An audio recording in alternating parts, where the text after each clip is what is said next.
Hello in the world. ESOP Granada is back.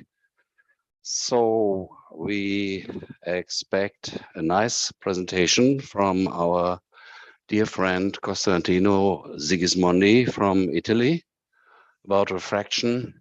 It's a horizon measured by sunrise and sunset timing. Costantino, you have the word. We are curious. Thank you very much. I'm very glad to start at 14. Thank you for inviting me to have this presentation. And let's start with a remembering of 10 years ago. This is the sea horizon of Pescara. This is the sea horizon of Pescara of September 2nd this year. And I watch the sea horizon through a webcam. 10 years ago, there was not such a coverage of the world by internet camera and so on. But I use this camera to measure the refraction at the horizon. In which way? By timing the first light of the sun above the horizon. And afterwards, I compare the timing with the ephemeris that are now very, very user-friendly, and so the ephemeris are stellarium. Stellarium in the last version is very, very accurate. Next slide. I want to explain why I am presenting this theme, refraction. You know that my subject of studies is the measurement of solar diameter with the greatest accuracy, the greatest possible accuracy. And among the various methods, you are masters to me in the eclipse technique. We remember that an atlas of Bailey beads observed by even associates to European section of IOTA was published in Solar Physics 12 years ago. Many other observations have been made since then. I was convinced at the time of writing my thesis that one of the methods which could be used was to observe the solar diameter at zero Almucantarat. What is that? Is the horizon, is the horizontal line perpendicular to the zenith one. Not necessarily this is the sea horizon. It is the sea horizon only when I am with my eyes in the water looking at the horizon. When I stand up over the water, as usual, the horizon depresses, goes down.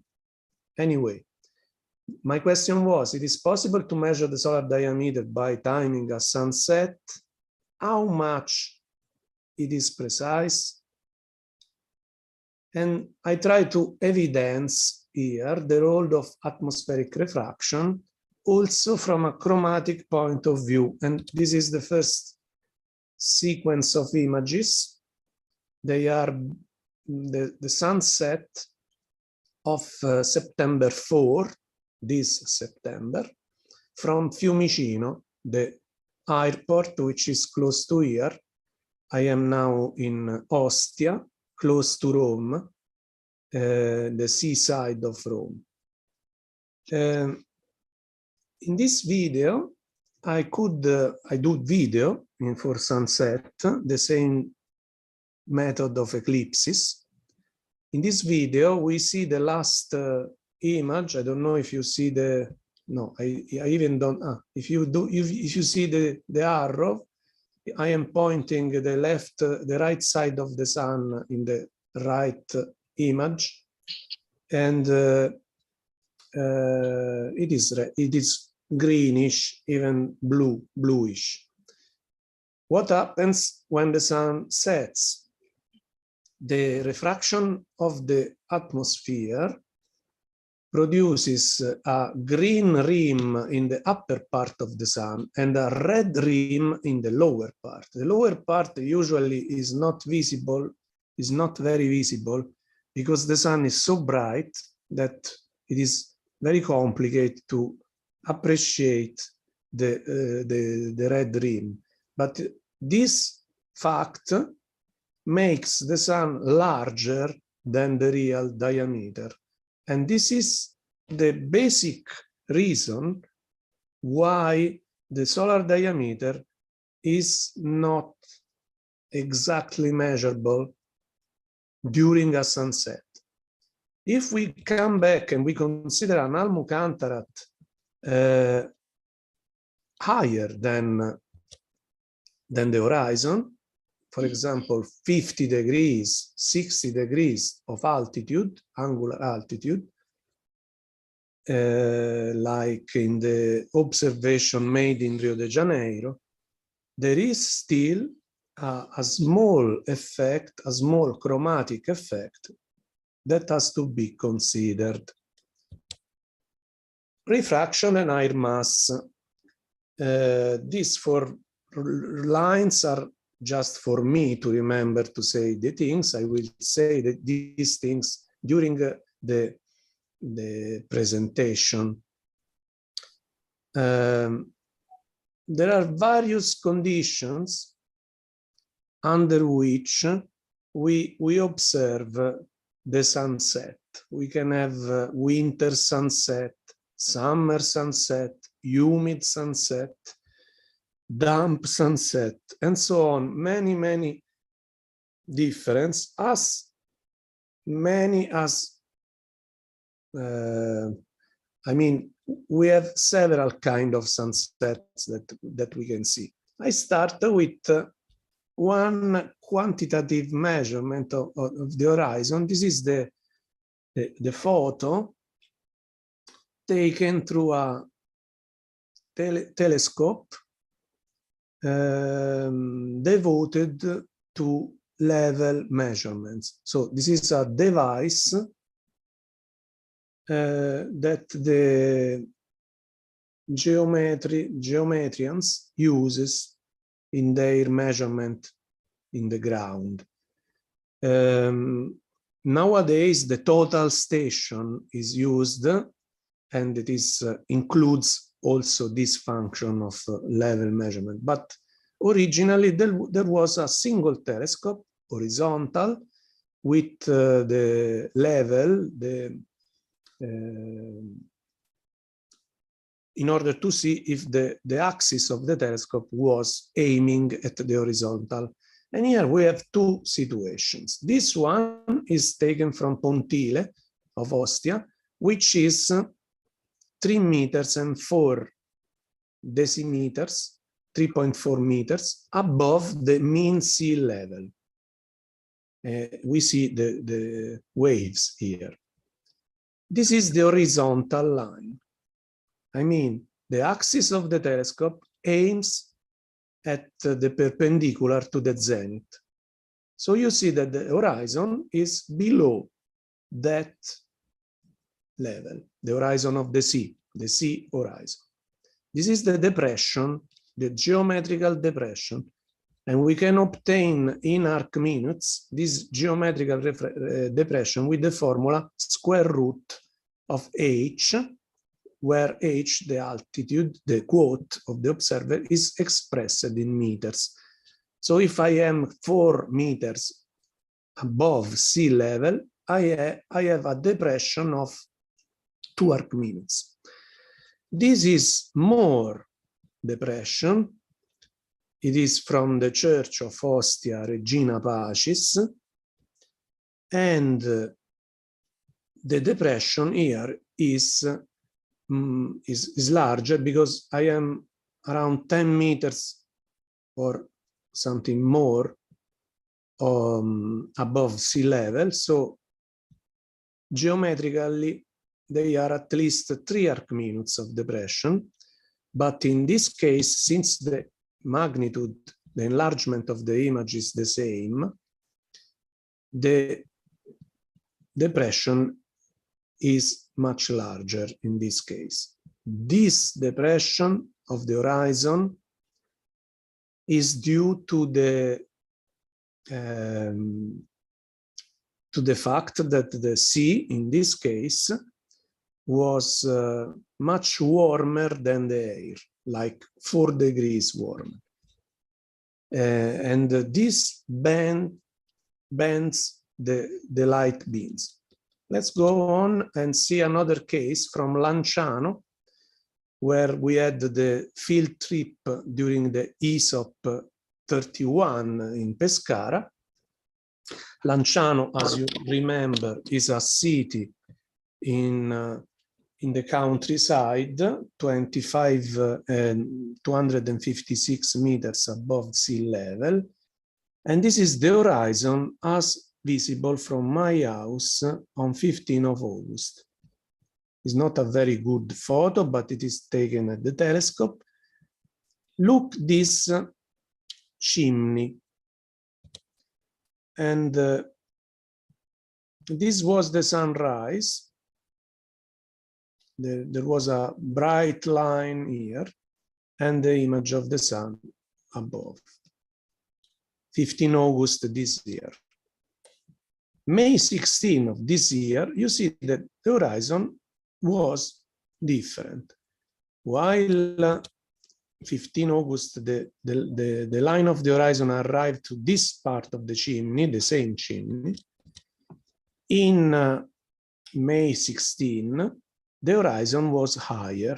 The telescope was the same position, the same, didn't change any of anything. So in this case, with different temperature and gradient of temperature in the line of sight and in vertical, different condition, the sunrise was different. As you see, the sunrise was behaving in this way, and you see a series of reflections of the sun over some mirrors parallel to the horizon. I will explain later what these mirrors are. But basically, we can image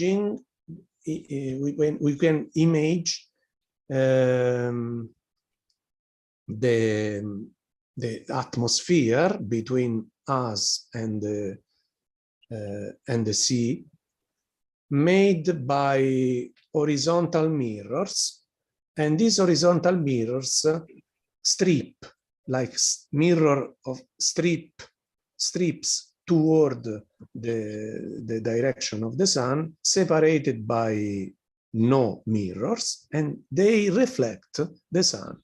These are parts of the reflected sun. They are opposite. The curvature starting here is opposite to the curvature of the sun rising. This is the comparison between the chimney and so the height, the apparent height of the horizon in the two different situations. So in the previous case, I used a technical instrument to measure the horizon. In this case, I used a foreground element to verify that the horizon was changing in altitude. Another many variables I try to consider in my observation of sunset and sunrises. Meteo Blue declared that the 30th of September they will change the lookup, but I used extensively their online data to understand what was going on. For example, one of the parameters I used from Rome was the winter sunsets, was the pressure gradient from Ostia to the Baleares island, 800 kilometers and typically 10 millibar maximum of gradient. Why? 1 minute. Okay, I go fast. 5 minutes. 5, okay. So in order to understand the variable necessary to produce a different kind of sunset or sunrise, I try to control the atmospherical conditions in many parameters. I showed only the pressure, but they are others. For example, this is a pretty usual sunset here at Ostia, September 1st. This is a reflected image of the sun. The below one is the reflected image of the sun. There is also here the reflected image of the sun in the is very small. It was 4 of September in Fiumicino. This is the 5 of September. The sun assumes a drop mode. It seems a droplet, but there is no reflected sun under it. As in the September 6, always from Ostia, no reflected sun down.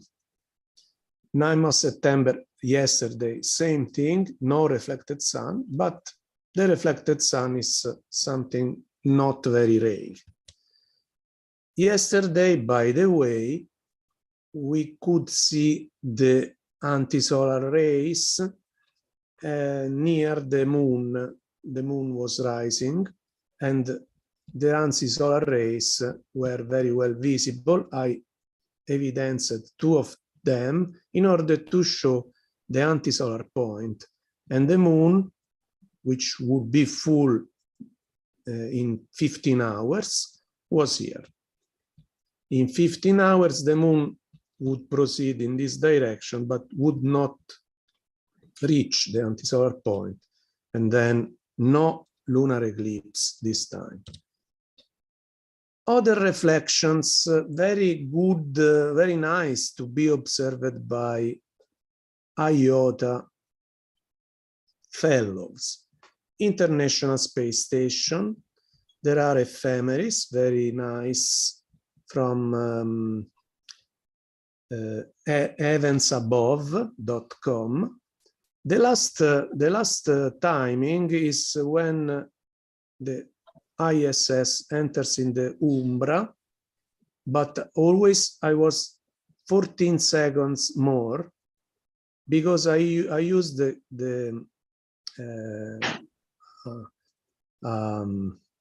small telescope, a portable telescope, to observe the ISS. My idea was when the last light is visible, the sun is setting at the position, the observing position of the ISS. So in this case, all the atmosphere is acting with refraction. In this case, only 12 kilometers of height with respect to 400 kilometers of ISS are acting. The top of this cloud is 12 kilometers high, is in the tropopause, and also the sunset are visible there because the sun is reflected by the whiteness of the cloud. The case of reflection, multiple reflection here is represented from distinguishing by single and multiple reflections. The moon is our ISS, but not 400 kilometers, but 400,000 kilometers apart. So during the eclipses, the starting and the end of the eclipse depends on atmospheric refraction. And in this case, since the atmosphere is all the atmosphere, the properties are averaged and the difference are not so much from one to another. The moonrise of yesterday, the center of the moon here is 3 minutes, 3 arc minutes below the horizontal line, but as you see, is above the horizon, otherwise we would not see it.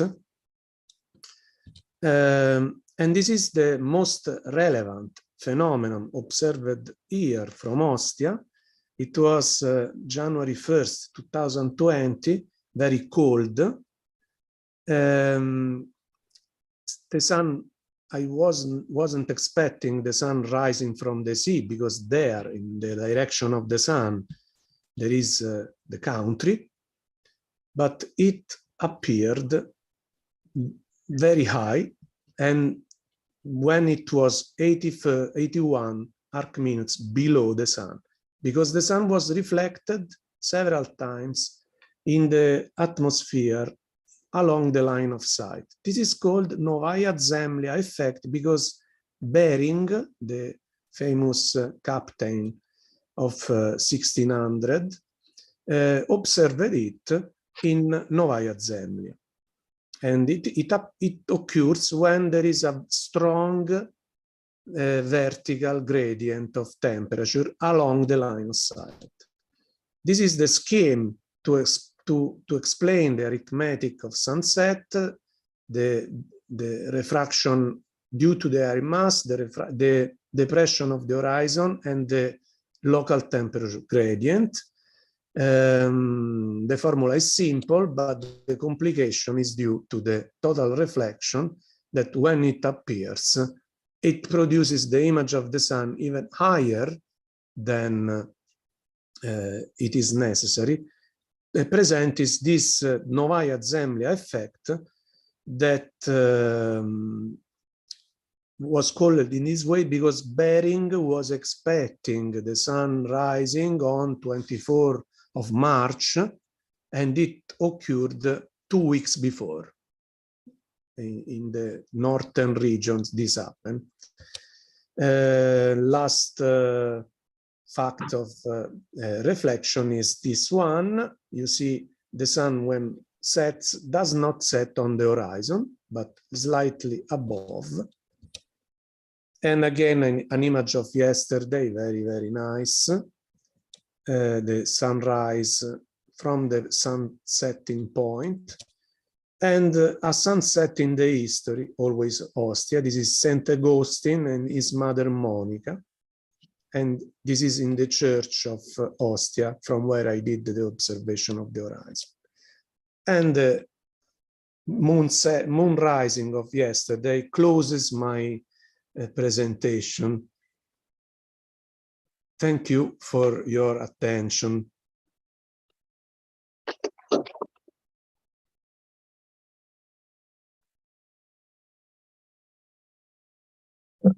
Thank you very much. Do we have any questions from the auditorium here? Okay. So you start your presentation with a question from my side. You start your presentation with the question, is it possible to measure the solar diameter? And with all these effects of the refraction, the answer for me is no. Right, Costantino? Yes.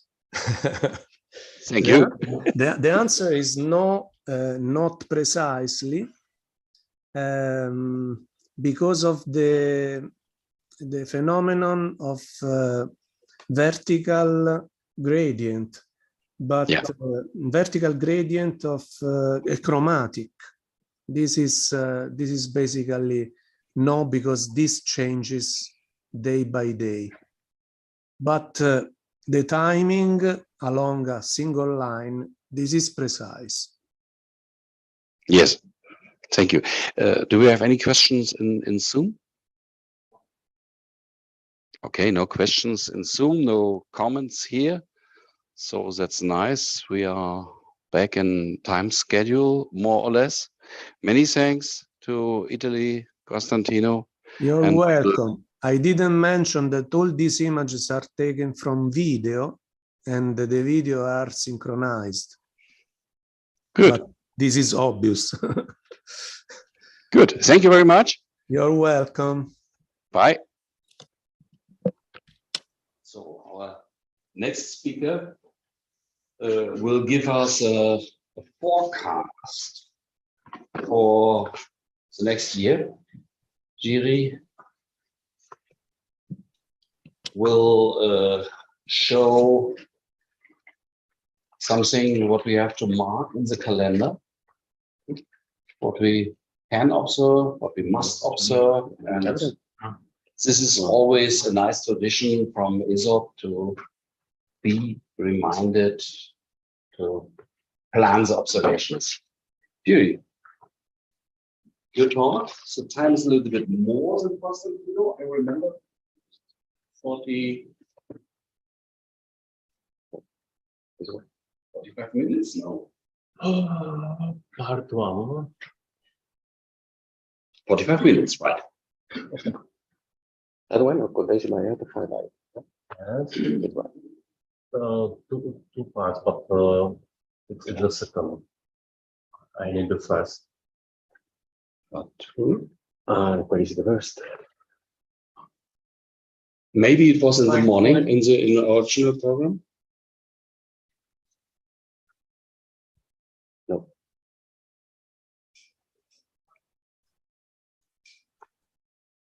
So you No. you send the Yes, presentation. This is part 2, but that should be part 1, right? Do you have a pen drive? Memory? Do you have a stick here? No. So, Minus.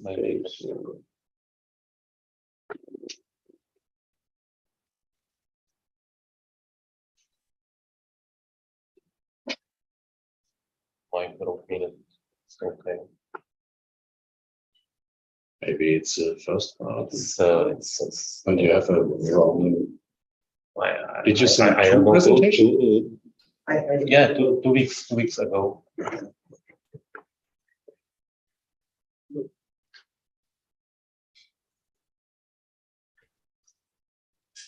that one. Yes, you know. How to update in the text. So part 1, please download from here. Okay. Please download. USB. It is sent by mail. It is possible. So now Is that no? do it yourself, please. If you not understand. I don't know. Check. Yeah. Yes, one minute. That mic is. Where is it? Yeah, yes, it's It's coming with in a USB stick. okay.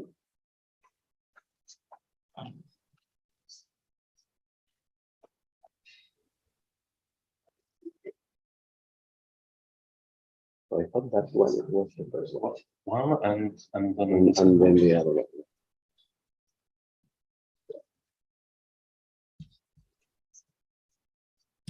There is no attachment here. Yes, the attachment is a part 2. That's okay. And the part 1 is to download. This is the attachment. Bigger.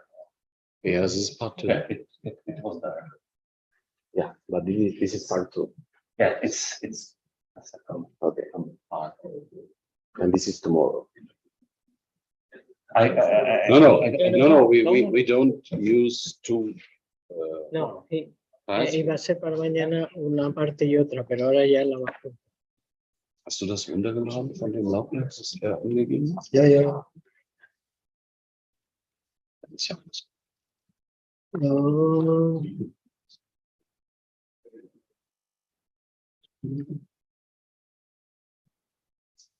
No, not as of 22.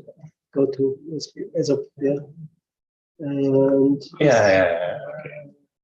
Yeah. Okay. it should be there.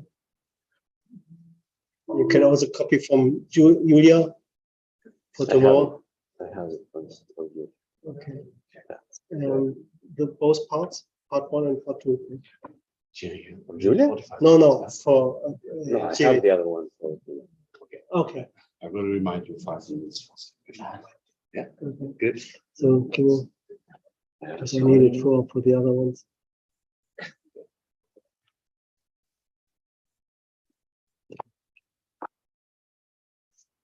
Okay. So he has to use this mic, right? Yeah. So you have to use this mic for the Zoom transmission.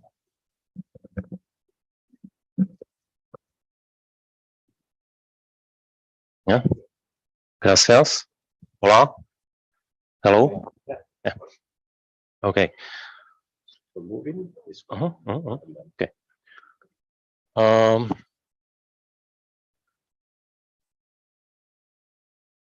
Okay. We can start. A small introduction. Yeah.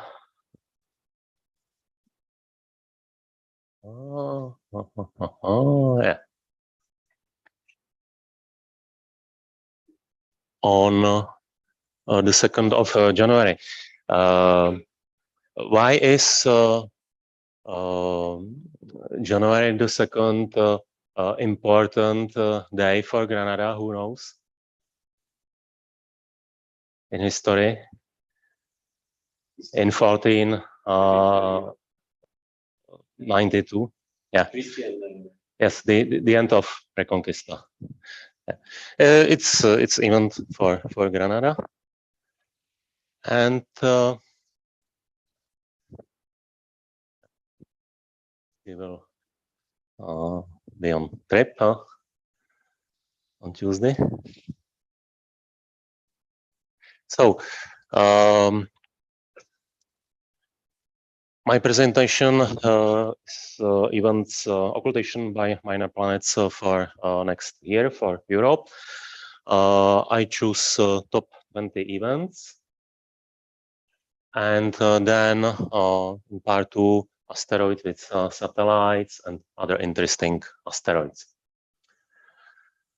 So I put center for predictions to Liechtenstein, and the diameter of this is 4,000 kilometers. There are parameters there. Yeah, here.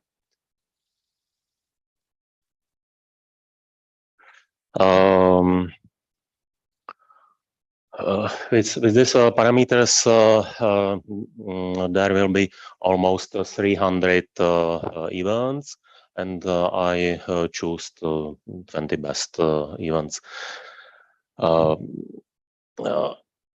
It is events with small uncertainty. It's important mainly for mobile observers like Eberhard Brandner and others, I think. And it's our Granada event.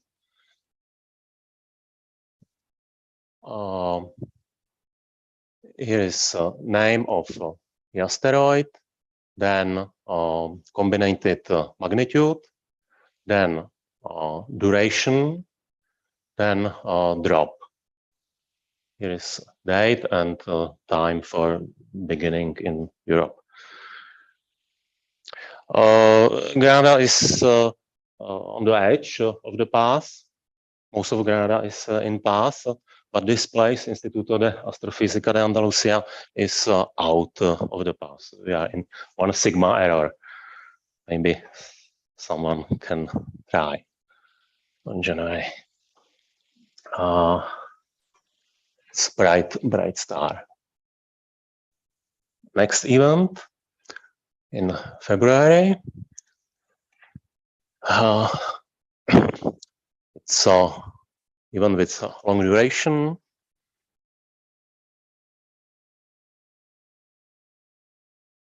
And it is the mid model projection on the Earth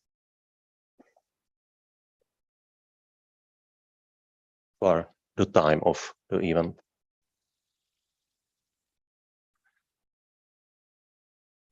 Next, we are in February. It's event mainly for Poland. Bright star.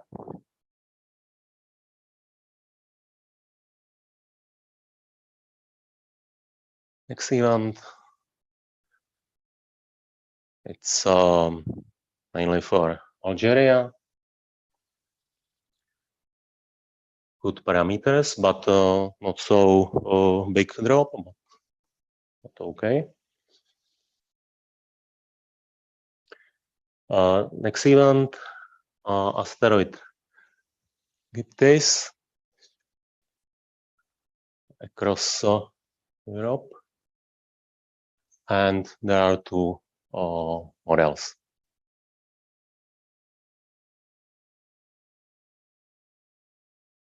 Next event, it's for Northern Europe, Scotland, Norway, Sweden, Estonia,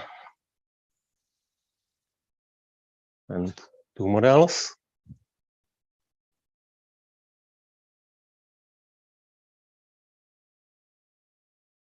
Noviah, we are in July.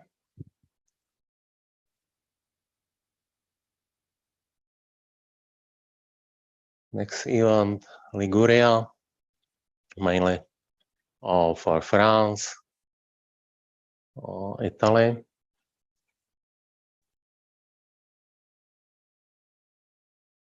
Next event is slow rotator.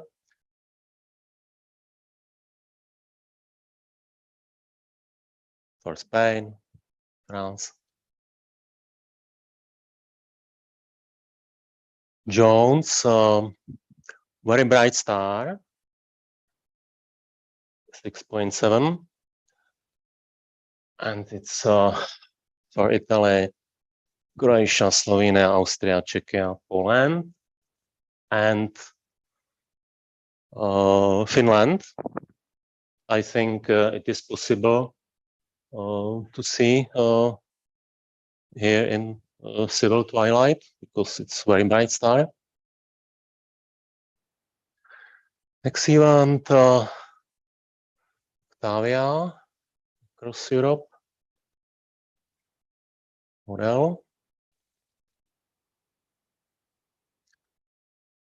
Europa, very wide path. Portugal, Spain, France, Italy. 3 models.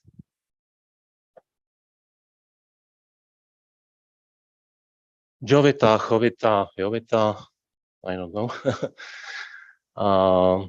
It's for Northeast Europe.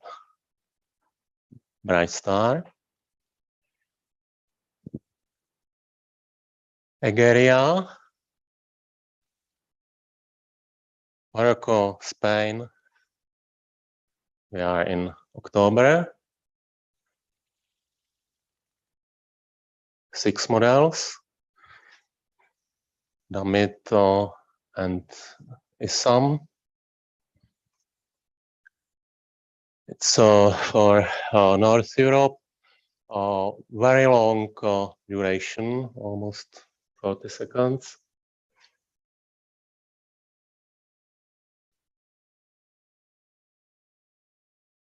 Martha for Central Europe and Italy. Leona.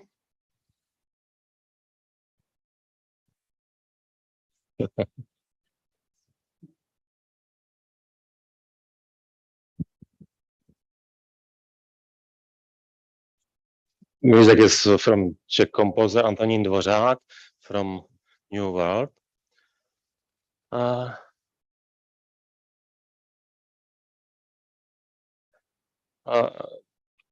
It's clear, this picture, and the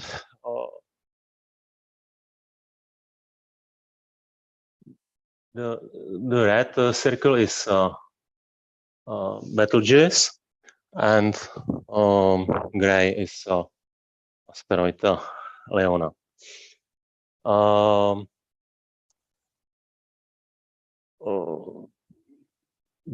White of the path is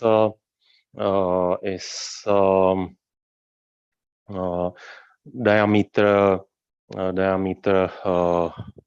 of the star plus diameter of asteroid.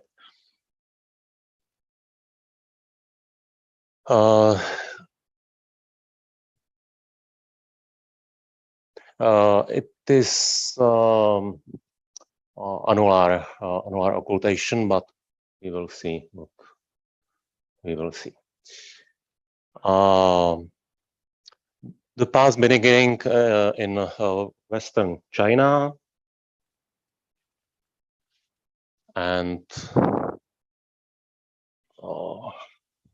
here is Turkey, Greece. I have green. Here is yellow. I don't know. It's a central line here and here. Blue is the path, and 1 sigma error is red. Southern Italy, Sardinia, Balearic Islands, Spain, Benidorm, Alicante, Elche, Cordova. Granada is outside. Sevilla, Huelva, in Portugal, Albufeira, Faro. And then in America, Bahamas, south of Florida, and the end in Mexico or Pacific Ocean. Constellation Orion, and there are two problems. Or both bodies are problematic. Betelgeuse is red supergiant, semi-regular variable star.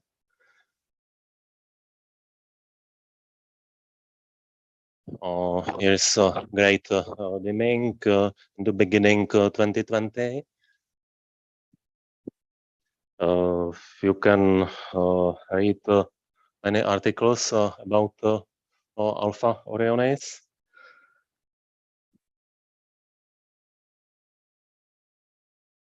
And Leona, there is a problem. Leona is a very slow rotator. There is no model in DAMIT or ISM. Maybe I tried something like this.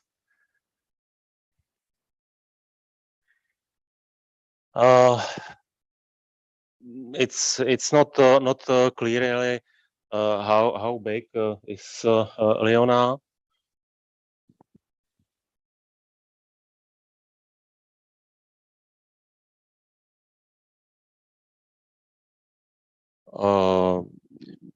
Petr Pravec from Czech Astronomical Institute wrote me that ratio of longest axis to shortest axis is 1.7 or more.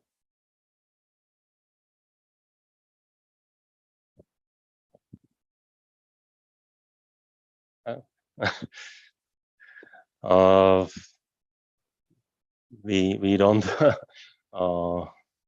orientation during the event. What would be the star in this size? Sorry. This is the model for the planet. Yeah, we can eat on coffee break. Same size. How big is the star? Yeah, star. So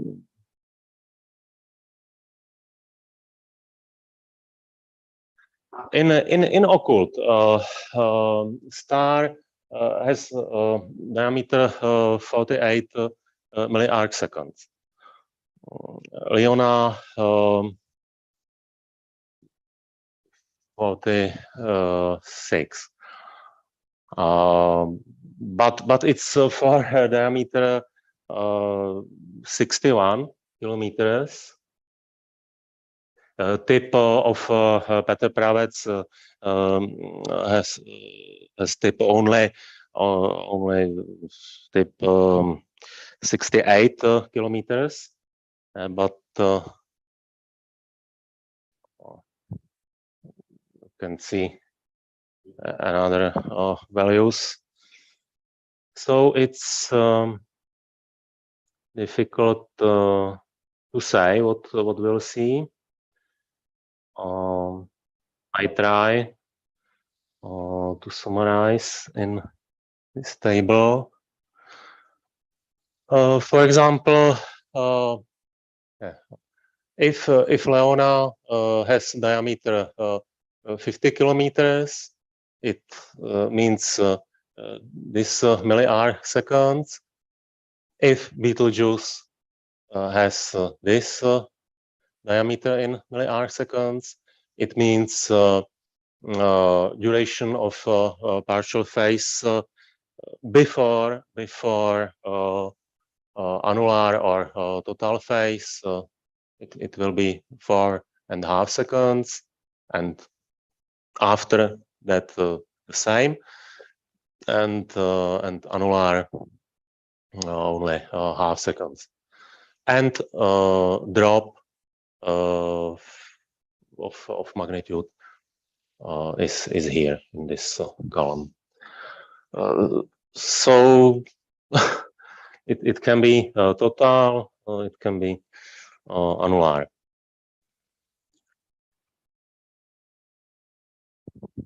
Greater diameter for Leona, or more greater if it like this, all this.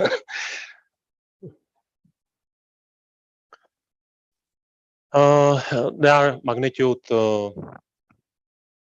Orion stars, and here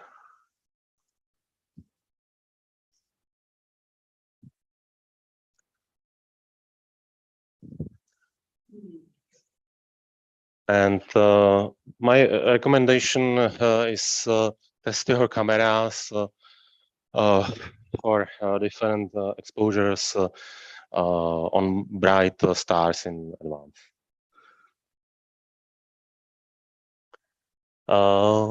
Yeah, we can go. It's next night after the Leona event for France. Very long duration. And in December, yeah, it's a good event for Spain. Bright star. And Doris for Northeast Europe and United Kingdom. So it's the end of first part.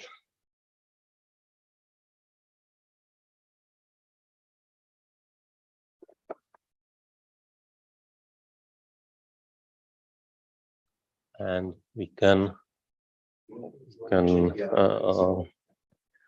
change to the second.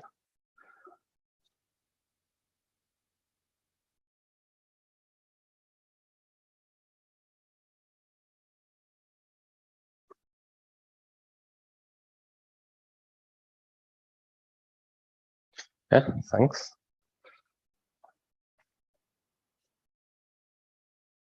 And part 2, asteroids with satellites. Other interesting asteroids, some Jupiter Trojans, some interesting asteroids from past observations, and Leona. How many asteroids? It's almost 500 asteroids with a moon.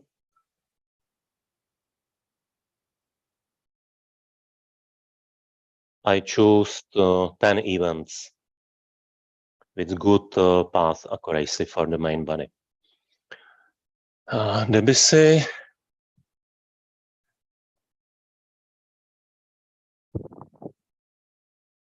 Maybe it can be longer duration.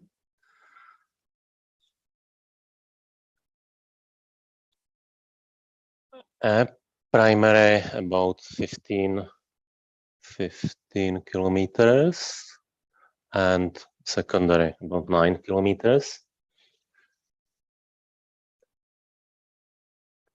Next event is Cleopatra, very interesting asteroid in January. It's Damit model for the time of the event. And drop not so big.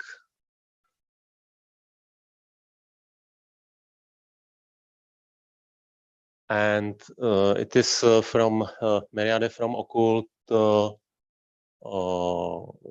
Alex Helios, moon of Cleopatra. It's for Portugal and Spain. But duration very short. I think it's not for visual observers, but we have another predictions. It's from Miroslav Beroš and Josef Hanuš. They computed on Xitau, and prediction for Cleopatra is the same, but they put Alex Helios more to the north, and their interests mainly Cleoselene. It is inner moon of Cleopatra, and it's even for Morocco and Algeria and Tunisia.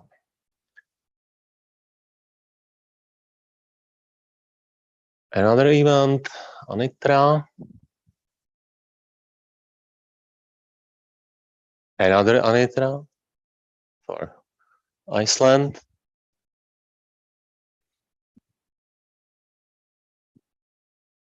Huena. It's a big body. But the moon of Huena is here. Another Hermione. It's interesting. It's interesting for observers in 1 sigma or 2 sigma error. mainly in Ireland, Northern Ireland, and England.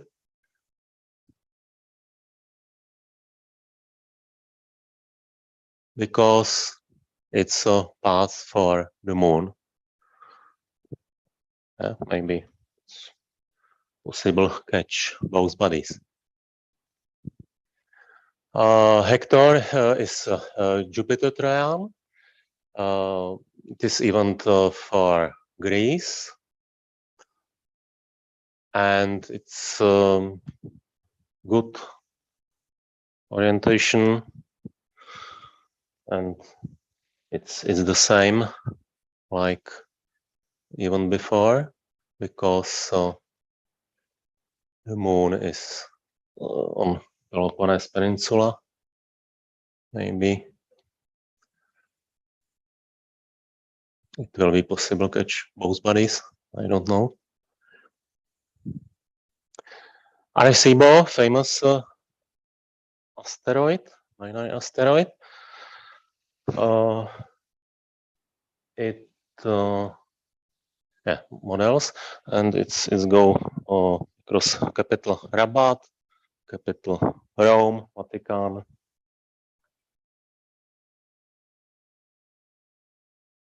Duration of secondary is good for this magnitude, I think.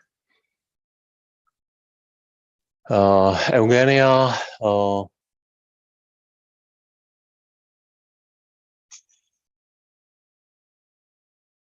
and their moons, but moons are for Africa. Next event, Roxanne.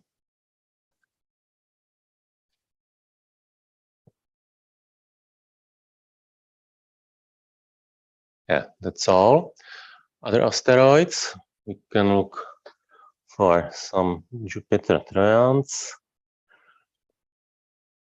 3 events, and Hector was with a satellite. Antilochus, or Norway, Sweden, maybe Finland, Estonia, Latvia, Lithuania, Ukraine.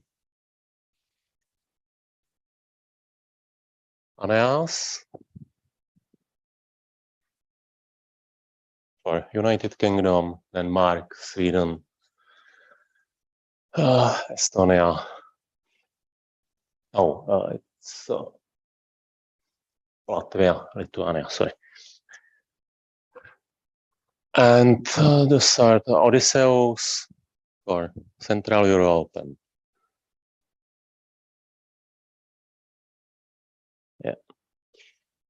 other asteroids, interesting asteroids from past observations. We can see,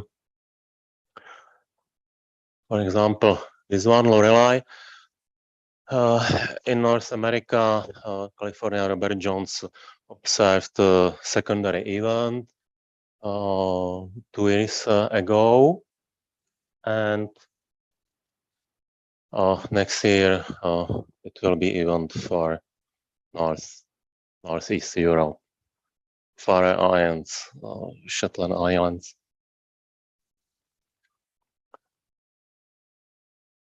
But not so big drop. What else for asteroid? Or this interesting asteroid Taurus. Is prediction for February, but not so good, not so deep, very deep drop. Another Untia here.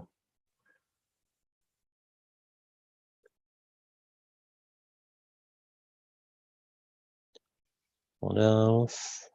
And what is it? Armenia, Jonathan Bradshaw in Queensland. Yeah, here.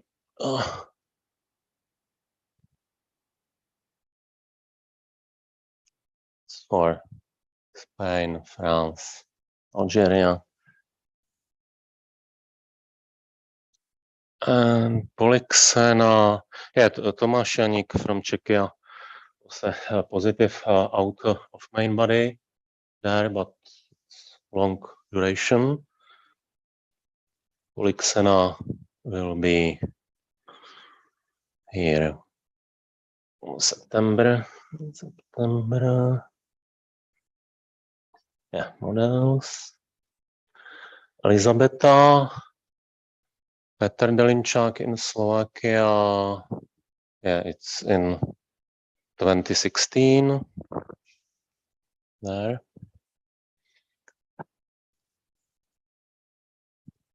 So, across Europe. Nice. There is only one body. It's two pictures. Apelia, yeah, and secondary event here. So for Portugal, Spain, Sardinia.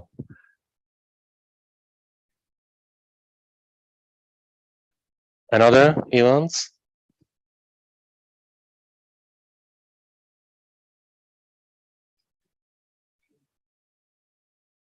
And Leona, we can get some profiles maybe before the event with Alpha Orionis.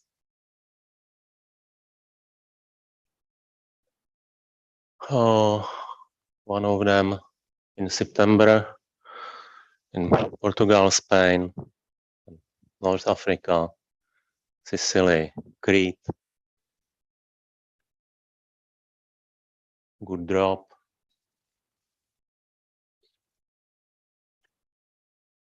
Other events, but with not so deep drop.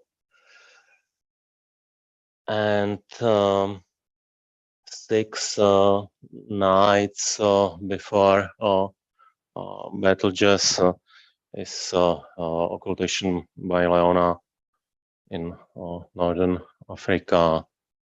I think it's Malta, Greece, Turkey. And our interesting event. That's all.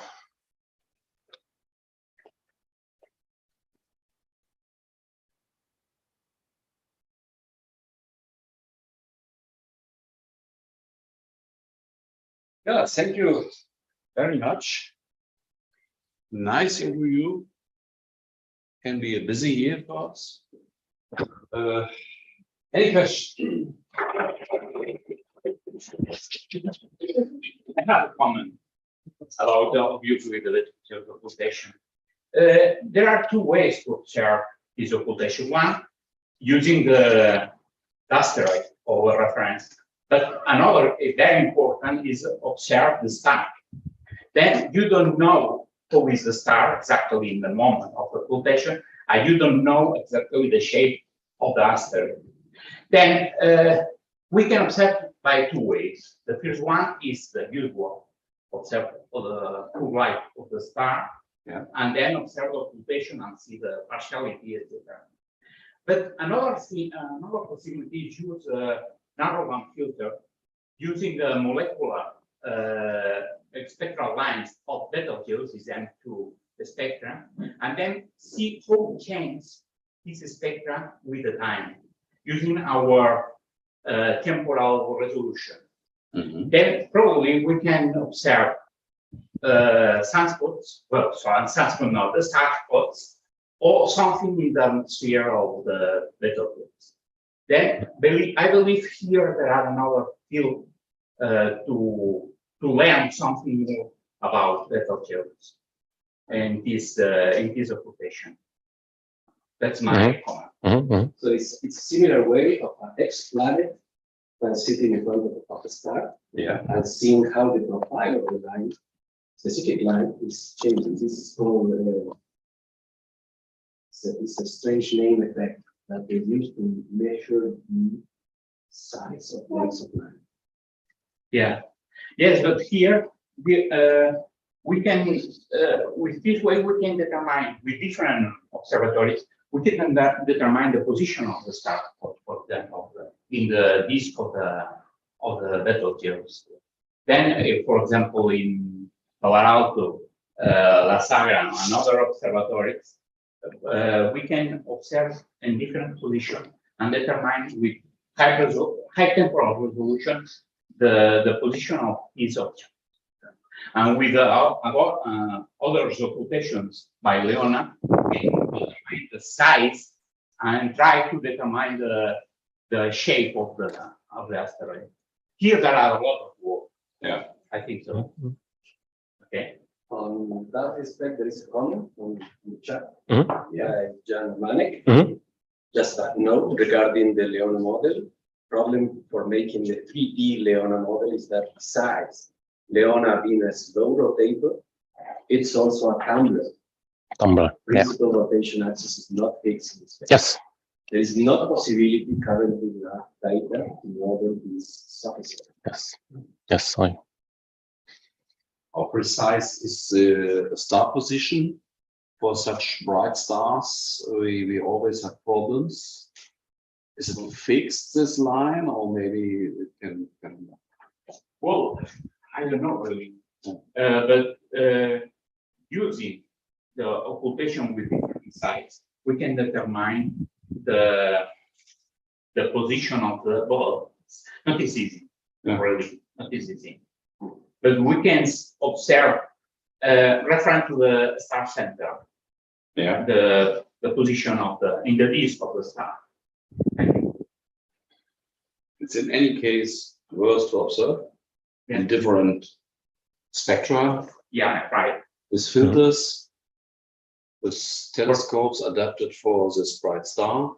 You can use very small filters. If you search in the Google stellar spectra, there are some spectra with the different stars,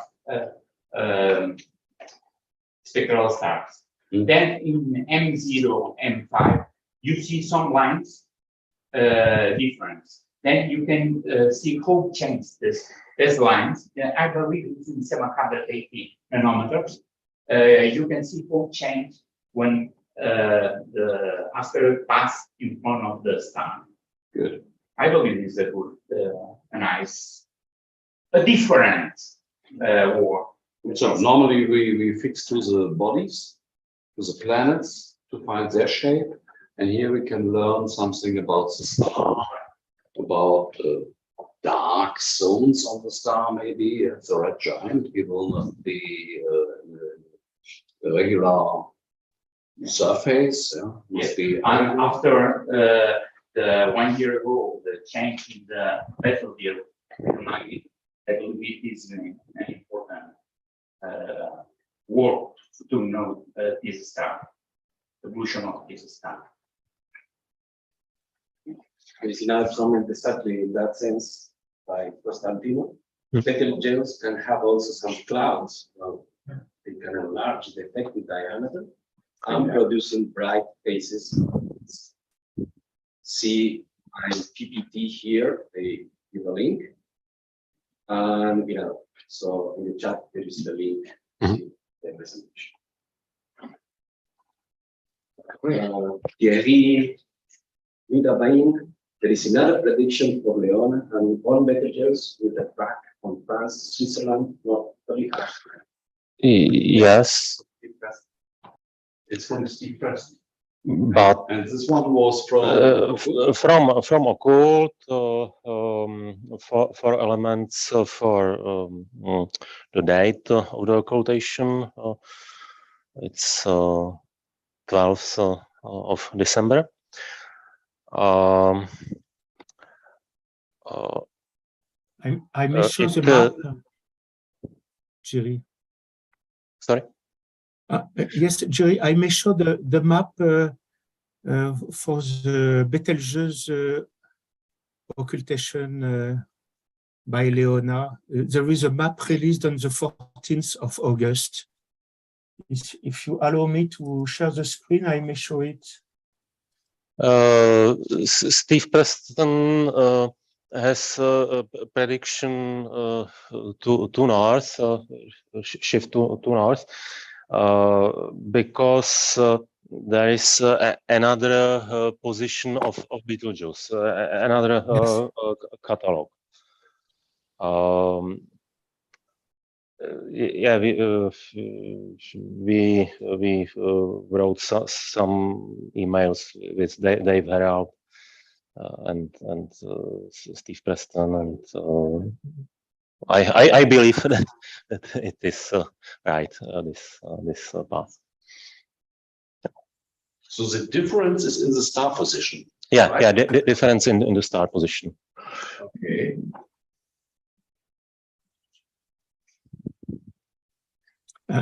And what is the right one? Yeah. We will know at Christmas next year.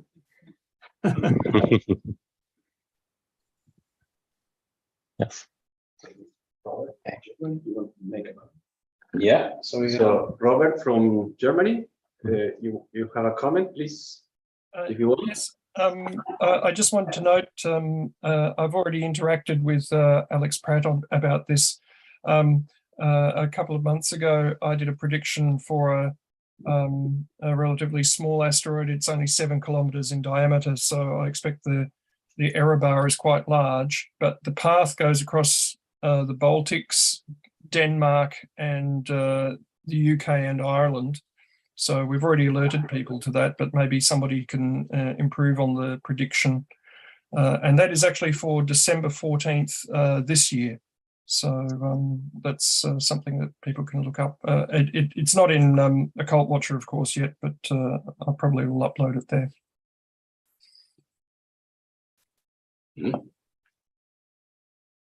Yes, what I wanted to say is that the star's quite bright. It's for a magnitude 3 star. So that's the interesting point about this one. But the occultation, of course, is less than a second long.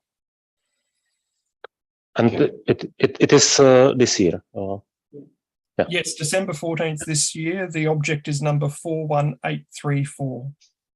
And it's not in the Occult Watcher at the moment. No, it won't be because it's not until December. Okay. There's 2 more comments. Yeah. Given the magnitude of the Betelgeuse, would it be advantageous to use a small telescope to avoid saturation? Yes, small. Okay, then William Stewart, in order to perform a reasonable search for a satellite of an asteroid, for how long either side of the occultation time should one record? I've heard that a reasonable approach is to observe 10 times either side of the maximum occultation duration. Yes, it's nice. Choose occultations like 10 times or minimum. I think 5 times, but 10 times is So with 10 times you are on the safe side. better. Okay, all comments from Zoom. Yep. Any comments here? Yeah. I think it's a very interesting eclipse, not only because the brightness is changing, also the color is changing. Because the outside parts of the atmosphere of Betelgeuse are more red than the center. Yeah. So I think during the eclipse you will see a change in the color. Okay, so we have a lot of question marks for this occultation. We don't know exactly the orientation of the planet. We don't know exactly the size. We don't know exactly the size of the star. And we don't know exactly the position of the star.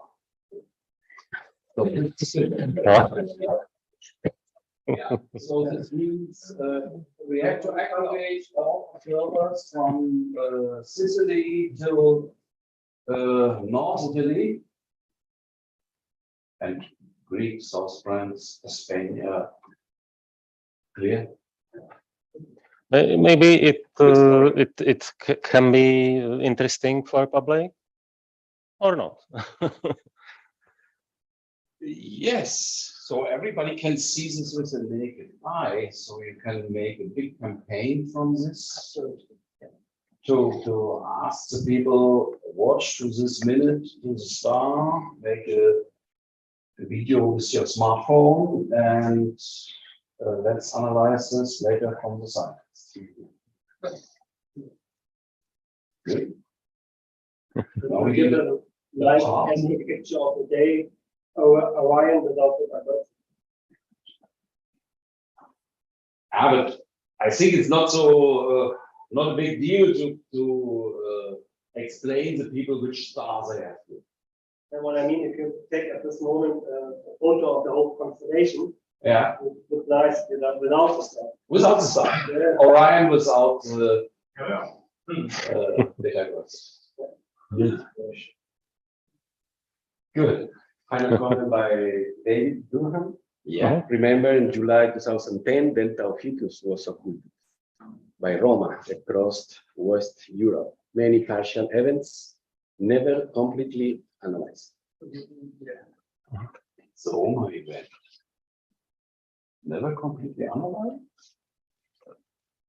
I saw some graphs from Roma. I remember most of them were in the second half of the body because there was a shift. I was outside, I was on the southern end and saw nothing. Yeah, so I'm not sure what he means with never completely analyzed thing. Good. Maybe this is, can you hear us? You want to comment something? David Durham? David? Yes. Can you hear me? Yes. Yeah. Yes, loud and clear. Okay. Yeah, the main problem with that was that a lot of the observations, I think, were visual.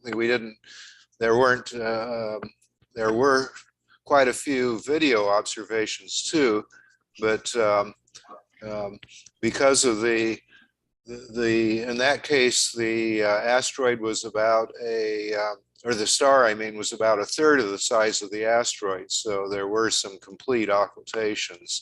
But because of the partial events were so extreme that no one was able to really disentangle and get a good model of both the star and the asteroid, to deconvolve all these complicated light curves from different parts of the path. And I think we're going to have the same problem with Leona and Betelgeuse. It might be worthwhile to go back and try to analyze the video observations of the Delta Ophiuchi occultation by Roma to see if we can make some better sense of the shape of Roma and the star. In that case, the star probably wasn't. It was probably pretty much spherical star. Model will work fine, but even so, with the irregular shape of Roma, it wasn't clear exactly what was going on. So, maybe with some more work on the video recordings, we can tell, and that could be useful for whatever we get out of the Leona occultation next year. Okay. So if I understand right, we just focus to the shape of the body of Roma, and we didn't analyze the information about the star we have in this light curves, right? Yes, well, there was an attempt made to do that, but the partial events, I don't think were ever properly analyze, with the light curve, occultation light curves, to try to figure out. Also, could be there's a complication due to the limb darkening of the star. That does add some uncertainty to the analysis. Good. So do we have a student to analyze this? Maybe 100 students. No, but I think maybe some refinements of the position of messengers can be done with optical astrometry from the ground, using Gaia stars as to reference the measurements, making high dynamic range imaging using short exposures, so in order not to saturate Betelgeuse, so we might be able to get a better position before the event. So I think that could be an approach, at least to know where the shadows are going to fall. Yeah, which model is the right? Yeah, relative astrometry relative. for Betelgeuse. Yeah, we can try that. This would be good. And the other events you show us from this planet can help to have a better position of the minor planet, and so we have a chance to be on the right position. Yes. Great. Also, we can try to have rotational light curves of Leona very short before the event. So rotational curves, yeah. Yeah, so the tumbling might not be that important if the tumbling period is not that long. So maybe we can get something. I don't know. Only comment for my tables. Total annular occultation by Leona, it is without limb darkening and without diffraction. So thanks again, Yuri.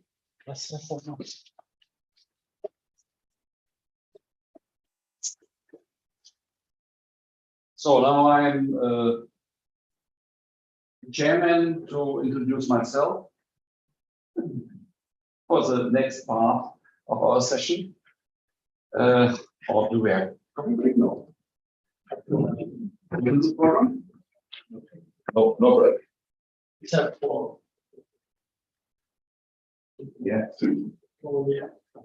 Yes. Okay. We have to talk, and we can. Yeah. It looks like in the program. I give a presentation how we report in future after the end of our raster our data, and how we report our data, and how we serve the database with the exact information. This is not the case. I cannot give you such a presentation. All what I can do is to give some ideas at the moment and to discuss with you. That's the reason why we called it here round table discussion with you, and to ask for volunteers to help. So everybody knows what's going on.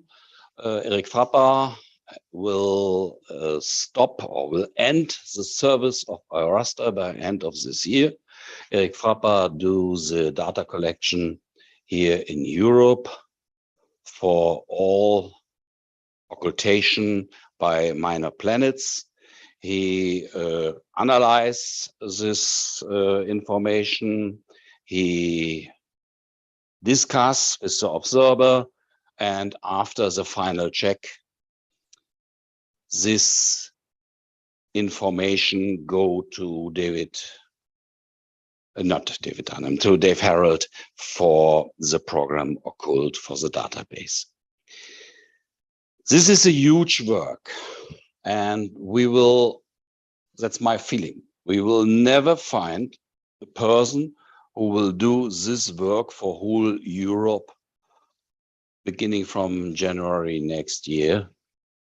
It's for me an unbelievable work what Eric Frapper has done. Thanks to him, maybe he hear us. And now, what will we do with our observations next year, starting from January? Maybe you can open my, yeah, it's not a perfect presentation. It's just an idea to discuss with you. Is the webpage? I gave you 4 presentation, and this is future or something like that. Yeah, future, some remarks. Yeah, let's have a view to the next slide. You are loading this.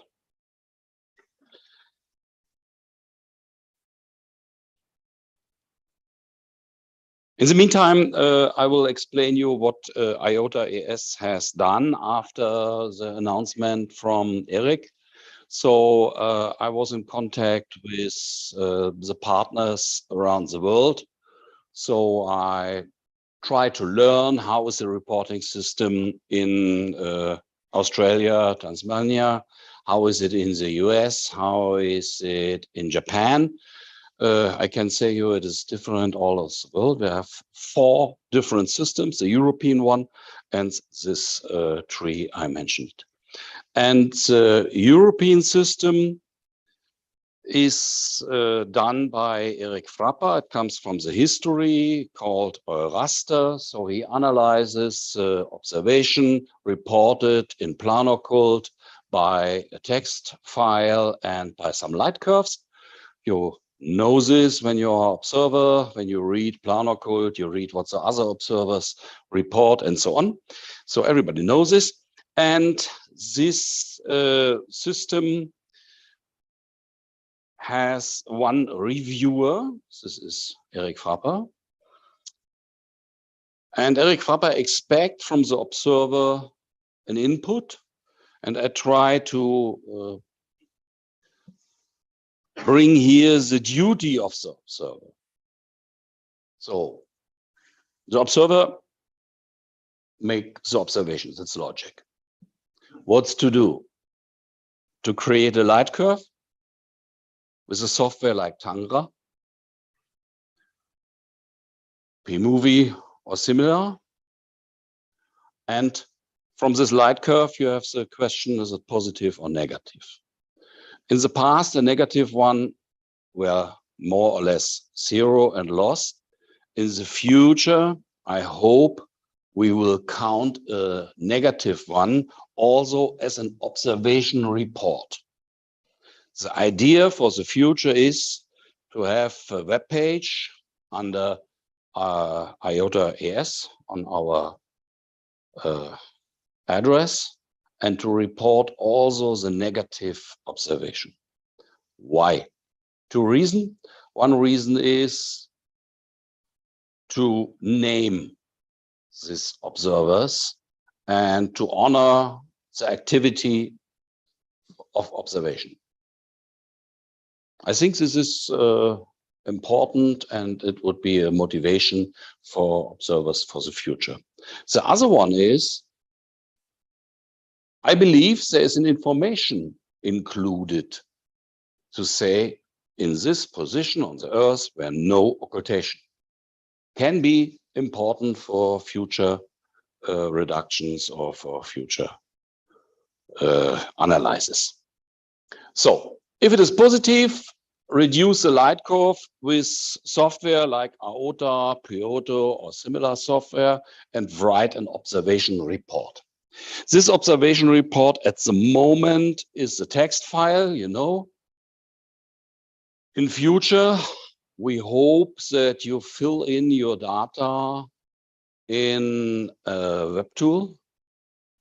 Our friend Christo Pavlo is working to add a reporting tool in the software Occult Watcher Cloud. There's no guarantee that we have this tool ready by end of this year. Depends from the workload from Christo, depends from the obstacles we will see in the field tests. Let's wait. We have a plan B, you will see later. This observation report would be now stored in the web in future. And as a negative report, it goes direct information to IOTA AS to have it as negative observation as explained.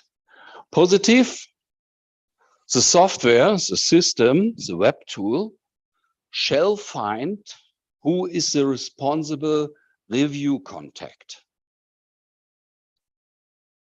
What is the tool to select who is responsible? It shall be the country. So we want to have a regional reviewer, review teams, and depending from your country, this goes to different reviewer. What shall the reviewer do? The system finds a responsible reviewer, and the system informs the reviewer. This means if you are a reviewer, you get an automatic information. There is an observation done in Italy, and you are requested now to analyze this. Question is, are the data really read? Are the data complete? If no, it goes in a circle. If all data are present, the review process can start. In the review team, you have a system or coordinator, informs the reviewer checks the data, are the data plausible or not? If yes, everything is fine, the reviewer release the data, and then the data are visible in the system and go to the web page, to the reporting page. It would be a page similar to Raster Now, or similar to the big table the Americans run on their web page. That's not decided at the moment. All what I give you here are ideas and models. Yeah? This is no guarantee that this will be the solutions, that this will be the truth. Yeah? You are requested in some minutes when I'm ready here. So then they release the data. If the data are not plausible, then it goes in the, I would say never ending, no, in the circle. You remember this, the ping pong with Eric Frapper. Please check this again. Maybe you did something wrong in IOTA and so on. So if the data are released, the data will present it on the web page. That's important. And there must be done a data conversation in the system of occult. And this data conversation can be done, hopefully, from the system automatically. The IOTA ES coordinator will be informed and publish the data on IOTA ES web page. Yeah, the big question is, what is unplausible?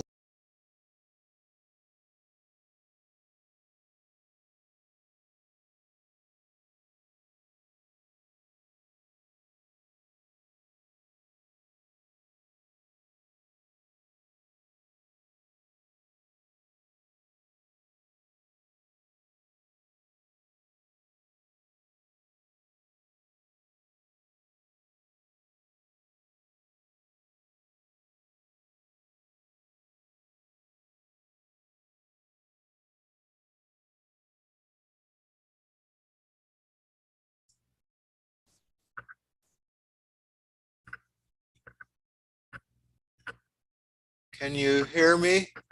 There's no sound coming from the meeting. Yes, David. I hear you. No sound from Spain. Okay, we try to fix it. Yes, it's good. It's okay? When we make Yes, it's okay. we turn off the mic. Okay. So now we are back, yeah? Good. Yeah, this is an idea what shall be happened in the next months. What is the plan B? The plan B is to adapt the system running in the US at IOTA for Europe. I will not read here. This is the description of the data flow from Steve Preston. He sent to me when I asked how are they dealing with the data, how are they working. I got this information here. You see there are coordinator teams and they review this, and they have some interesting tools so they can transfer the data in the data format for occult. They offered that we can use this in Europe as well. So, yeah. Oh yeah, sorry. Plan B, copy. So, okay, now you see it bigger. Brief description of the process in North America. And this would be the plan B. In case of mid of November, Christo Pavlo said he cannot produce this in time. So every active observer can please have a look to the webpage IOTA to be familiar with this reporting formula. It's an Excel sheet, what they are running at the moment. Maybe our plan B for you.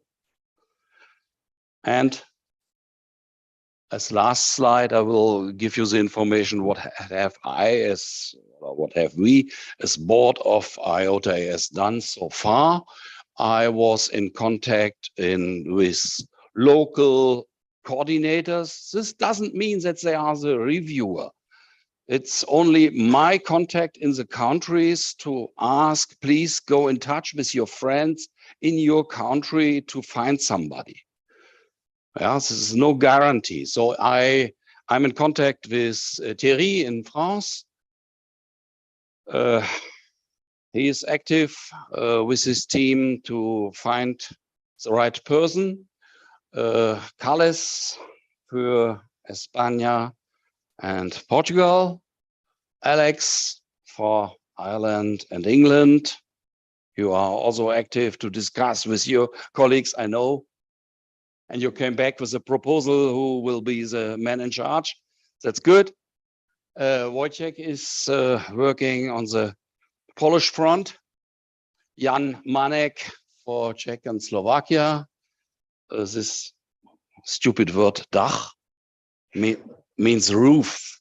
Yeah, it's a German word and means roof. And it is used in the German management English for Deutschland, Österreich, Schweiz. Also Germany, Austria, Switzerland. And when you combine this, you can find the word Dach. And this is Dach. And I'm in charge to find a partner or more than one partner in our group. So what we don't have at the moment is Benelux. I didn't know exactly with whom to discuss. What about Italy? What about Greek? So far my introduction to your discussion. Please the word to the auditorium and the word to the Zoom world. Hello. There is a question on the chat. Are visual observations still valid?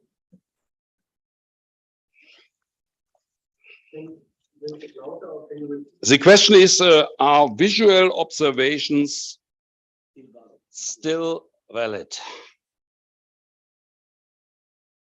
What's your opinion? My opinion would be, if we have a parallel photometric observation, it can help. But as a solo, I'm skeptic. What's your? This is a question by Hank Woodard.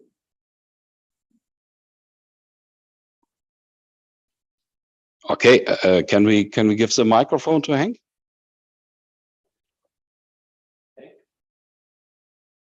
Many visual observations are getting in. Yeah, I don't know any visual observations. Hank, maybe we understand you wrong. Can you explain?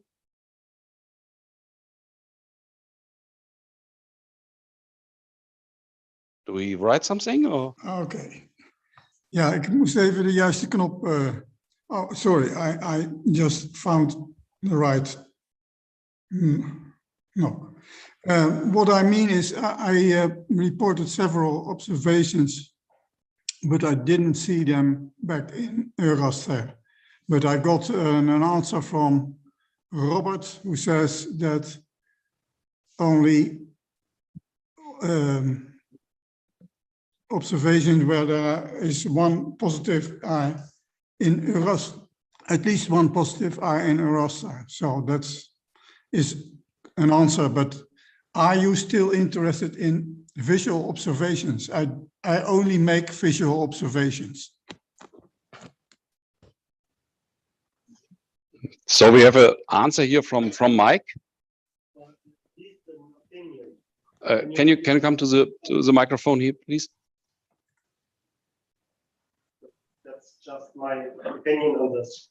If you have a system, a tool like a web page, which helps to gather the data, and I mean, that does not really make additional work, and we are dealing with some percent of the total observations are maybe visual, and are they still valid or are they work? Well, if you have a CCD observation and the time is terribly wrong, you see this quite often, then you have also a problem. I mean, a good visual observation which has a good absolute time might be even better than a CCD observation that the computer time was wrong. So why not? It doesn't harm. So I think such a system could handle also visual observations very well. And as I say, we are talking not about quite a big quantity. And in the end, people which are analyzing the data, or using the data for light curve analysis or whatever, they always have to look at the data if they are consistent, independent, if it's CCD, if it's whatever you use, because the main problem always is the timing. And if your absolute timing is not good, it's completely independent if you are using CCD or whatever. So I think, yes, why not? Okay. Okay, thank you. Any other questions from you, remarks from you? Volunteers to help in this process? Ideas with whom to talk in the open countries?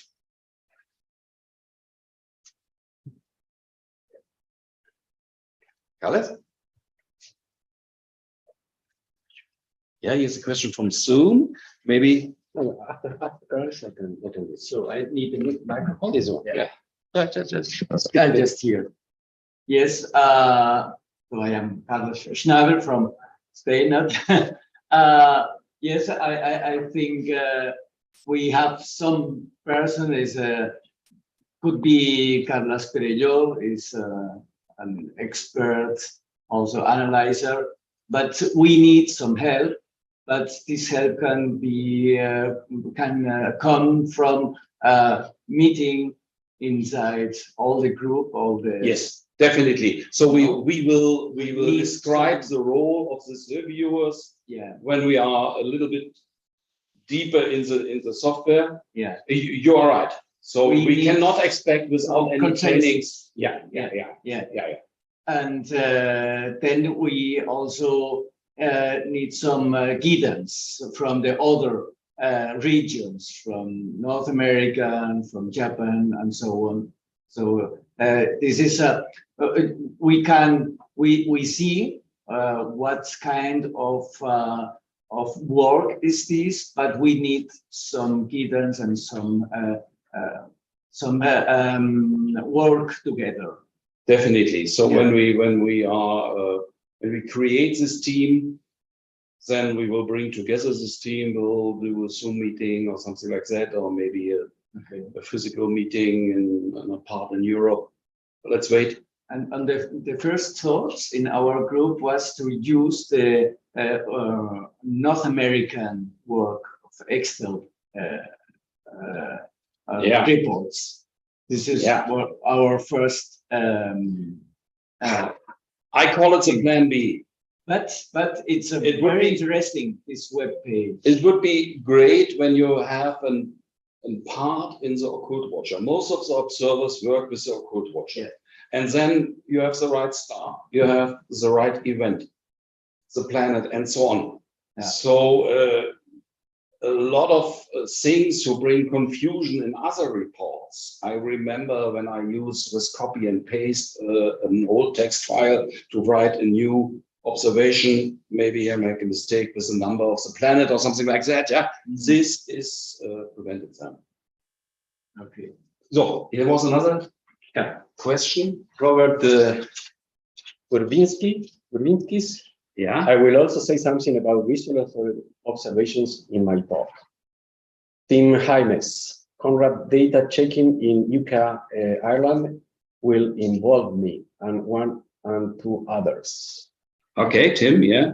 And Constantino, timing in visual observations can be complicated because of personal equation. Yes. I use record them, but the voice is not precisely synchronized with what the eye observes. I think visual observations are still useful and indeed the base of starting a science work. Yeah, what Mike said. No, you can check my last paper on JOI, June 22, about the timing of meridian stellar transit to get the UT1 of the Earth. Altair Gomez, for publication purposes, visual observations are a little bit trickier.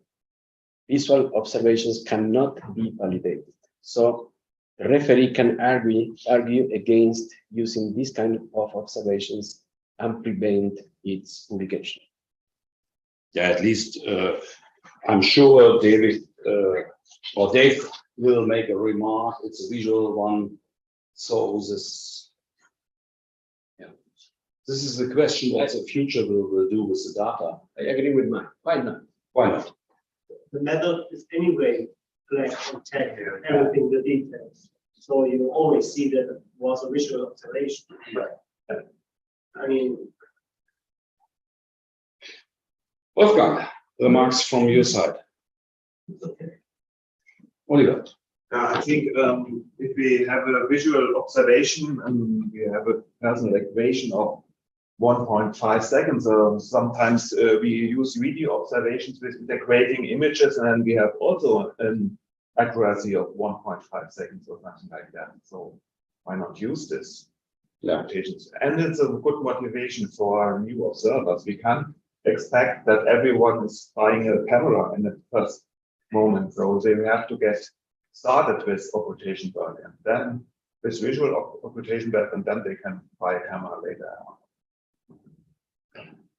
Well, I think the workload will be very low due to visual observations. So you are right. The visual observations are not our problem.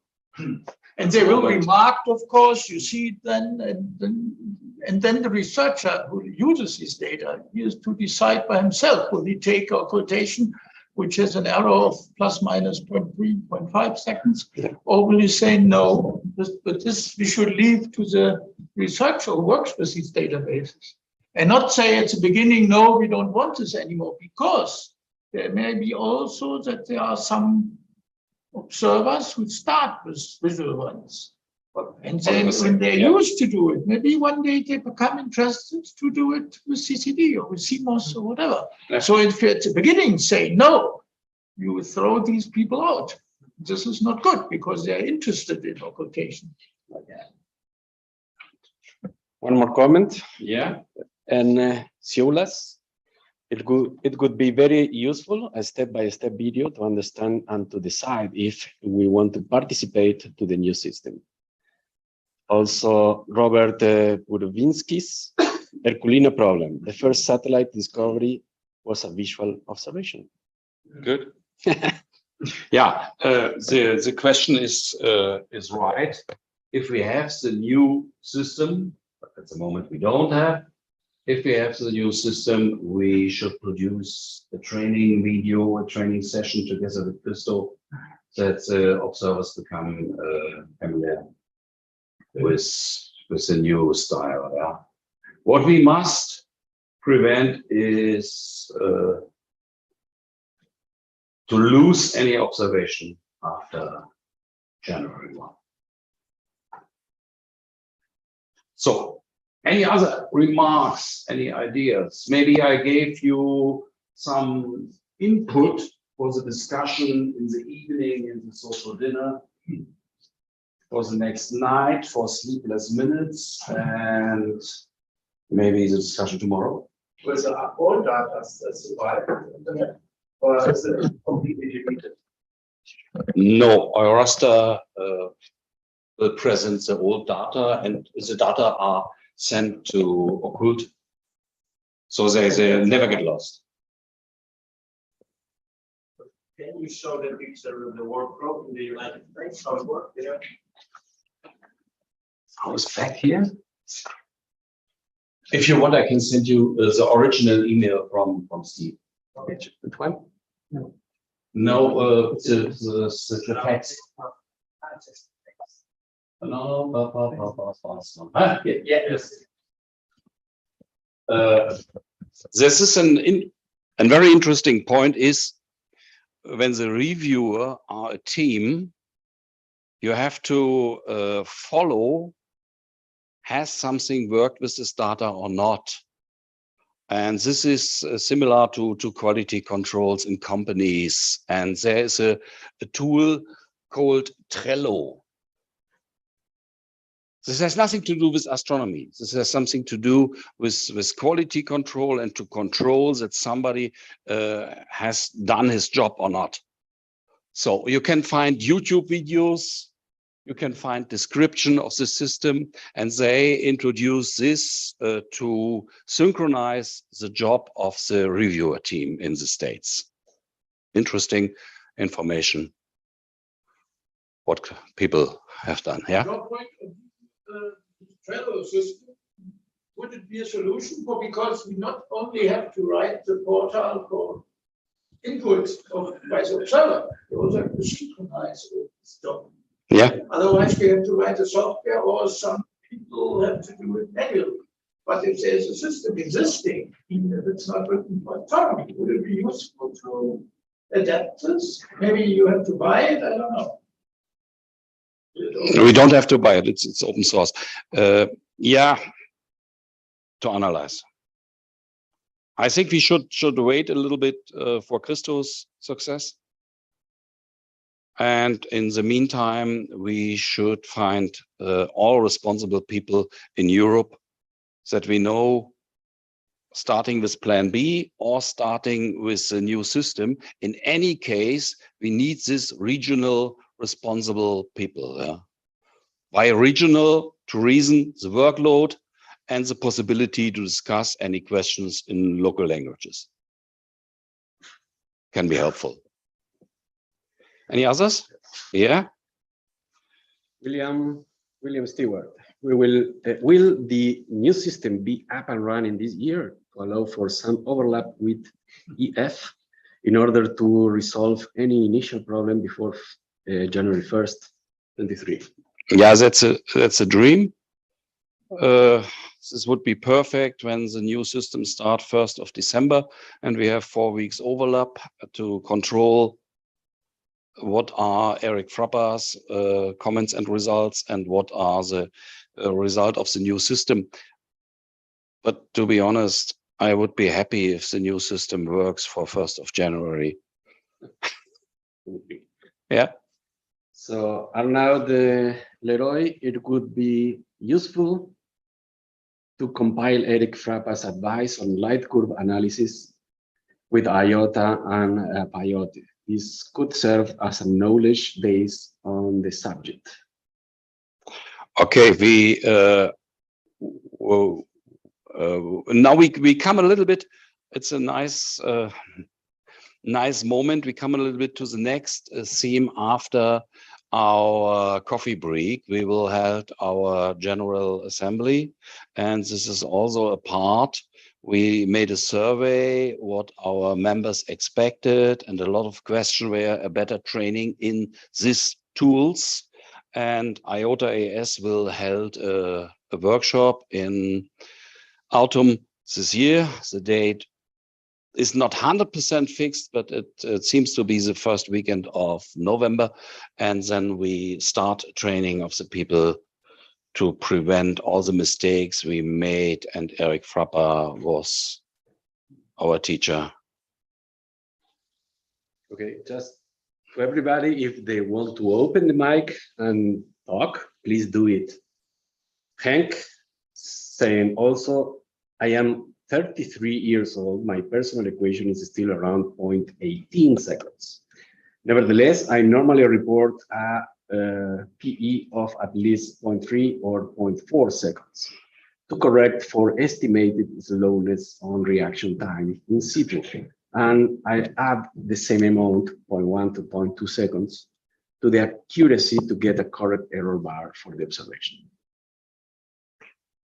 Okay, this again to this point, visual observation, and we made the decision, why not? So it's okay. Let's. What should happen with the original bits data and similar? For now, I'm storing them, but for a long time, at least my children will throw them away. Yeah. Are they worth to save them for eternity or not? What is the wish of the IOTA or the astronomical community? So my personal comment is, I'm in the same situation like you. My children will throw it away, yeah? The other comment is, this is a big mass of data. Do you see a possibility to store the original data from all observers? Or you can have a local disk. I mean, this now we're not talking in the gigabytes, we're talking in terabytes, and this 10 terabytes is available for small money. So you could also have such a somewhere at home. So in any case, yeah. There's no decision at the moment to store it so long as possible. We remember the discussion in the speech before about the Roma event, when David Dunham said is not deep enough analyzed. So this means somebody can now contact all observers. Do they have their old light curves, maybe the original data, to put another mathematics over the light curve? Store your observations so long as possible. Shapley said, theories comes and goes, good observations stand forever. The Lucky Star portal, they want to have all the bits images. So yeah, for their selected objects, we have 500 main builders per year. Use of this data. Otherwise, they would say, please send us a light curves. Yeah. So I don't know what the situation is, or publish data, or scientists want to publish data out of this database, and then they have to send it. And very often the journals they say they want Nature. I think that also true now. They want to have original data. If the data are okay, that's fine. But sometimes we want to do that original. Yeah. Okay, Lutz, we don't have a solution. The light curve is no original data. No, you're right. The light curve depends on the aperture I use, and if a professional wants to review the data, the light curve is useless. Yeah, you're fully right. The folder with the fits is the original we have. Where can I send my FITS files?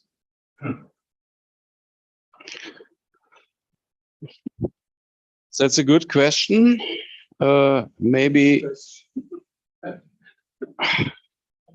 I mean, because of the low price of the storage media today. Yes, I have it. Yeah, right. But then we can also store it in one place. I shouldn't throw it away. Okay, we run out of time and we have to do our general assembly and we have to be punctual to our social dinner. I propose that we make a short coffee break and we discuss this later. Maybe IOTA AS buy a bigger web store and offer the observers who are not able to store their data by themselves such a data cemetery. Yeah? Any comments to this topic? Thank you very much. The volunteers with IT skills like Bristol Bubble to help. Well, that's the checking of observations. Yeah, this checking observation is a little bit IT, yes, but you don't need skills like to be a programmer. So you have to check data. Are they plausible or not?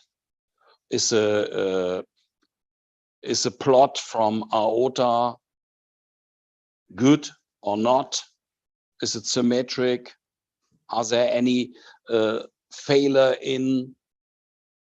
Are the tolerances in this field? What is not crazy?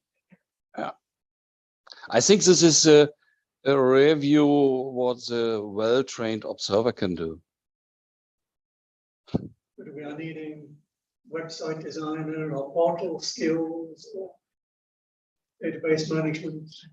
Hopefully not. Hopefully you get a message from the system. You are responsible to control this data. Please have a look, and then you open this data and you send back. Yes, they are consistent, and we can publish them. Or you say, oh, that's nonsense. Maybe I need the email address from the observer is in. Maybe I have to go in contact with the observer to have some question. That's my imagine how it can work. It's a dream. Okay. When shall we start with the? We start with the coffee break now, but the last point is you inform when the coffee break is on end. It's 4:15. It's 4:15. In the assembly it's 4:30, so maybe we can start 16:40. Yes, 20 minutes. So in 20 minutes, we start with the General Assembly of the IOTA AS. Every guests are welcome, but have no vote in case of any votings in the IOTA AS. Okay? Thank you.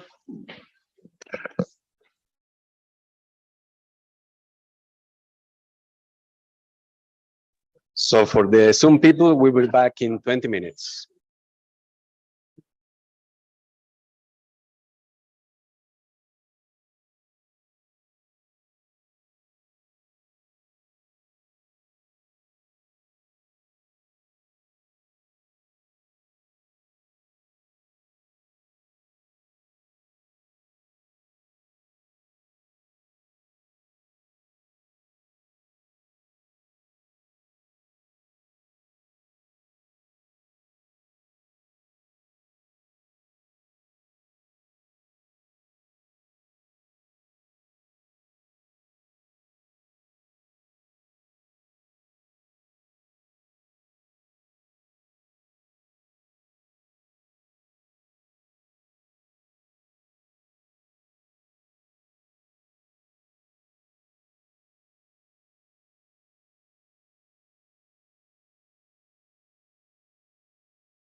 So, dear members of IOTAS, we have a piece of paper here. Please put your name for the list of attendees of the assembly, that we know who was present here. As you know, IOTAS is registered in Germany, and there are some rules to follow to have our friendly connections with our financial district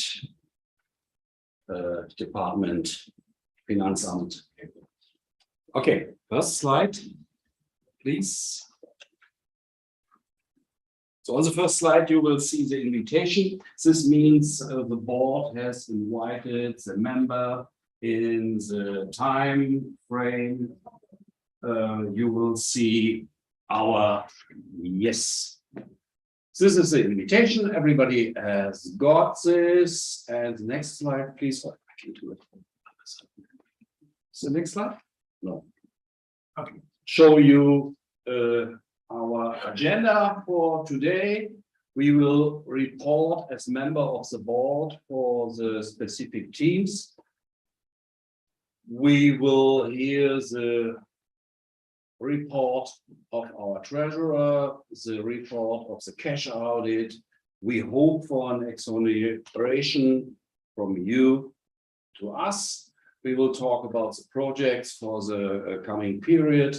We will talk about the next ESOPs, and the additionals give enough room to discuss whatever you want, like data storage after you or something like that.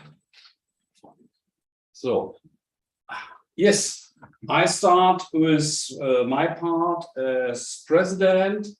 What have we done? Why you are a member of IOTAS? What have we done with your money? What have we done in your interest? So your production, the Journal of Occultation Astronomy, works well. I hope you enjoy it. It is always punctual. Beginning of a quarter, you get the information that you can download the new version. This journal, I assume Oliver will talk a little bit later in details, is not only read from the members of our group. It is read in the whole world, and we produce it for the whole world. And when you see what are the member IOTA, IOTAS, IOTA Middle East, Australia, and so when you add this all together, you come up approximately 200 people, and the downloads are much more. So this will be this is read from a lot of people. We report regular to the German authorities and get our Steuerbefreiung. Yeah, so everything is fine at the moment. We have no conflicts in the group with the local government. Our M2 get new boxes. I will report tomorrow in a special lecture about this. Maybe you remember this transportable telescope has a very big box. To carry it on a lorry or on an airplane, it is perfect. But to carry this on an expedition, it is a nightmare. And so we created 3 separate boxes with all the stuff. At the moment, this telescope is here in the IRA. And what we did is a member survey to find out what is your opinion. And we informed you a little bit about the replay. So in May 2022, we started the survey with 14 questions. Maybe you remember, these are the questions. And after a short reminder, 32 members took part on the survey. So this is not bad. So when you see other surveys in the industry or in marketing, it's not bad. So when we get such a replay, some sent details, proposal, what to change. These are the figures of this replay what the people want. And when we summarize this, is the most wanted service to have a workshop, to have more information, to have more trainings about this reduction software, outer period, how to work with Tangra, and so on. This seems to be the biggest problem, and we will offer a workshop. Here is written October 2022. Maybe we must shift this to November, first weekend in November, to hold this workshop in Berlin, and we will do this as a presence workshop. And maybe, so there are two possibilities. We create a nice video and put this video later on the web page, or we make it as a hybrid that you can question and answer. It depends a little bit of our lecture and this plan. The information will come soon as possible.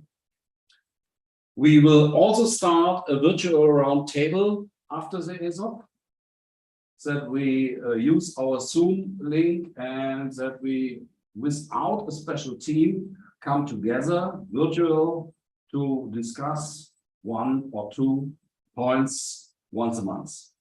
That's a plan from sport. Information will come by email. So far as introduction from my side. Now we have one slide for our secretary about the member statistics. Please, Nicola. Yes, I'm fortunate to have the shortest part in this presentation. As you can see, we have last year, between this last annual business meeting and now, we have just one member lost. He wasn't no longer available for us. We didn't answer to anything, and so he was expelled from the EOTA ES. But we found 5 new members, and so these all are experienced observers, and we can only say a warm welcome to them. And we are now, I think, the first time, correct me, Andreas, I think the first time we are more than 100 members here. Real members, that's weird. In former times, we just remember a bit, we had member statistics that showed more than 200 people, but not every one of this still was alive, and so now, since Andreas became our treasurer, we have a very good statistic, and we can say we are really now more than 100 active members here at IOTA. So that's all I can say at this point. Thank you. The list of the members is available on our webpage. So if you want to see where is your neighbor, this is the Kartentner now. Zumindest voran, Sie selbst verlinkt. So we will check this. So the plan is that you can see who is my neighbor. So we have a geography from Europe, and you can see who is next IOTA ES member. So it's in our member area, where you also can see the items to land and some things to download, like the handbook for M2 and so on. Wolfgang. Yeah. Just a remark on this map, very short. It's a clickable map.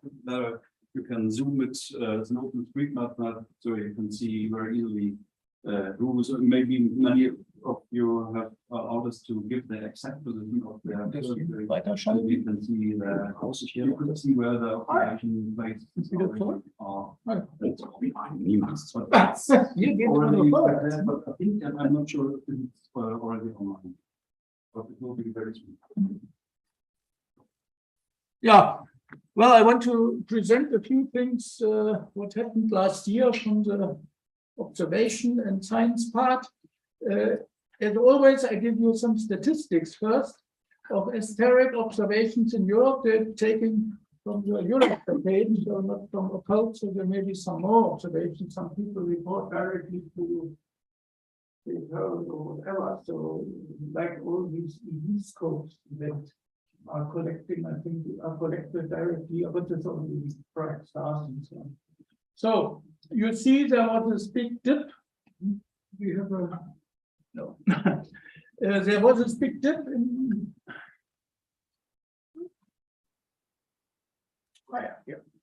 This was because Eric Popper refused to collect the negative results on the negative observations are. So then, of course, we see immediately the dip of observations, but in the meantime, we are moving back up to the times before. So at the moment, there are about 600 observations per year. Yeah, 2022, to make it comparable, I estimated for the years, so the last point may have some variabilities in, and that makes nearly 2 asteroid occultations per day. I remember the time when first we had 100 occultations per year. We marked this, it was a special event in the first year where it was over 100. Now we are at 600. And worldwide, this is around 800 asteroids per year. And from the European observers, if you only look to the Eurostat page, are still about 40%, more than 40% iota AS. So I think that is a good proportion. But of course, we also should take part in a campaign to introduce more iota AS members, that they observe more, that maybe one day we have 80% of all European observers being iota AS. And so when we heard that 5 new observers took in membership of iota AS, this would reflected also in the next years in the statistics. So the next thing is a updated about more or less the same telescope diameters in centimeter, or from Eurostat page. So you see most have a 20 to 30 centimeter, 30 to 40. So more than 60 is very rare. So but with 50 perhaps, 50 centimeter around here, it's about 70 observations. So it's not bad. So the number of telescopes is increasing also in the range of 50 centimeter, which is still assumed from the professional side a small instrument, but for occultation work, it's a relatively big also telescope. So we have here the number of positive observations per total observations. Because of this dip here, of course, the curve is increasing here a lot. So we have now around 0.7, 0.8 observations per total observation. So then another statistic is, which is also interesting, is CCD in terms divided by CCD or by total occultations. The thing is, we always promote to do CCD, CMOS observations and so on. And it seems to be since 2018, seems to have some success. Now it persists about 70, 80%. So that means 70% around are CCD electronic observations by CCD or CMOS, whereas about 20, 25, 30% are video. So the visual are counted here. Yeah, this is a statistic. So it looks like there's some advancement. I thought it would be higher here, this peak. I hoped it would be somewhere there. But okay, you made it 65 or 60%. So we have to promote this, and people more likely take CCDs, and because the precision is much higher, especially if they have 12 or more bits, and the data can be easier being analyzed. So what were the main events here in the last year? Of course, these 2 campaigns, there's a lot in the sessions, so I will not summarize it anymore. The Polymele event is published in IOTA, in the IOTA journal. Not the result, but all the setup and so on, which was a nice campaign guided here by the institute here. So these two, Digimod and Polymele, with corporations, it's big business. People from the US coming over from the Southwest Research Institute, but I don't know what 2025. So it was a big campaign, and it was good. I think that IOTA even did not have so many instruments actually on the line, but it was good that I think that it's shown that we are here and that we did some work. So on the other arm, some main belt, some main belt asteroids, which have been observed in Pluto too, but the data from Pluto are sent to the Jupiter website. Maybe they will be used one day, I don't know. So now we get an overview of these main belt asteroids. This is taken from the proper web page. I took the one with a high number of positive examples. We have talked so much about TNO, so let's focus here on the main belt, and this is the bread and butter work. So you see here Aspasia, this was in July this year, 10 positive chords. We have Calliope, 11 positive chords. So see it very well resembles the shape.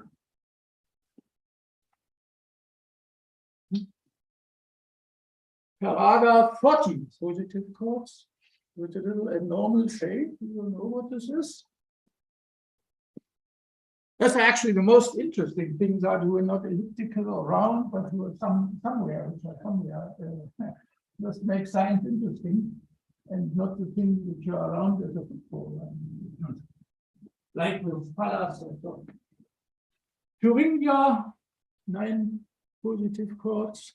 Lorelei was mentioned today. I think next year the quotation again.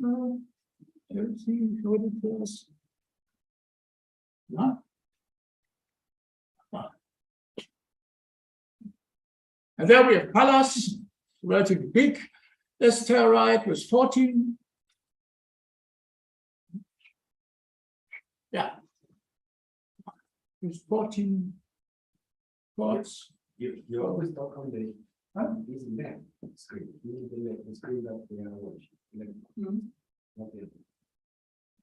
So, Pallas. Yeah, Pallas is the right slide is your preview, and the public slide is. Oh, they are switched. No. Pallas. This is the one that everybody is watching. This one. Pallas, yeah.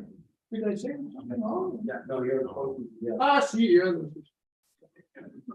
Pallas, you see the chords are very well in the rhythm. And we have here 2002 TC302, 6 positive chords, plus US data are shown here. So I just took the picture from, very impressive. There's papers written around. So, well, this is the this were some examples of important occultations of mostly main belt asteroids, to give them also some focus and not say the word is only TNOs and set powers. So, Polymele, there is already published a full article in the Noviah journal, which described all the circumstances, not so much the results, but all this campaign with big support from the IAA. Here, so here. And here is summarized some papers which have been written in the last year in peer-reviewed journals where members of IOTA ES took part as observers. So there's Huya, Astronomy and Astrophysics.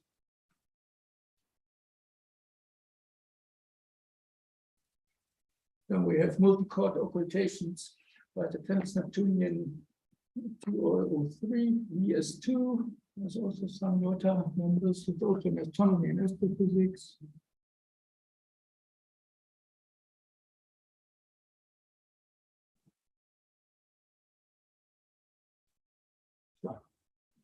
Which interesting here, milliarc second astrometry for the Galilean moons. There were also stellar occultations used in this paper, where UTIS did some observations. The full manuscript is now published, finally published. Astronomy and Astrophysics about this huge Titan occultation campaign in 2017. We have heard today about this. So, Charles body, there's also a publication last year, also with observations by UTIS. Yeah, so this is an overview what happened in observations and publications. And at the end, this was the thing what we have to discuss. The end of Eurostar, what is next? We have to start. Thank you. Oh, yeah. Das sehen die anderen nicht. Ach so. I have to thank Eric Fokker for so many years of support. Now it's a little pity that it ends so abruptly. So we are now in a little hurry, as you have heard in the last session, to find some replacement for him. And but still, it is impressive how long he supported us. Okay. Oliver. Oh, yeah. So, as far as I understand, Eric Proper saves all negative observations, but they only go on your Astra where they are part of a positive observation. So I think he has a data set. Yeah, that's what he said. I have not seen any of the data. So something to so we may feed in a we have a system we may feed in the chain, but first let's get the new one. This is So if we have nothing to do and use the old cloud archive to figure out the old negatives and report them again. Right. But it's not our topic. I would be very happy if we have some kind of system at the end of the year. Yeah. Whatever it is, either the American or new generation, maybe that we also use it might be for certain, maybe for years, the American system and switch to the new one, because it seems to be what we discussed in the data. Okay, that depends on personal people. I think this is the decision we have to make in November. Yes. Now we see if there's some depends from the replay from Crystal. So we have a little bit time to decide this, but the reviewer team must be is needed in any case. This is needed. Well, one thing, of course, which is always needed, but this is missing in the UTIS. These are people who do programming, web-based programming in the modern style. So I used I think I could earn a lot of money because I know still the old Fortran. So the NASA, they once sent a question around. They want hiring people who know his old English or algorithm, and the business running the football. But okay, but so if there are any, if you know any people who are interested to do something work or in this way, yeah. Maybe programming the new reporting page as follower from Arasta, where you can see the observations made in Europe. Right. So volunteers welcome. Volunteers. I see the most good.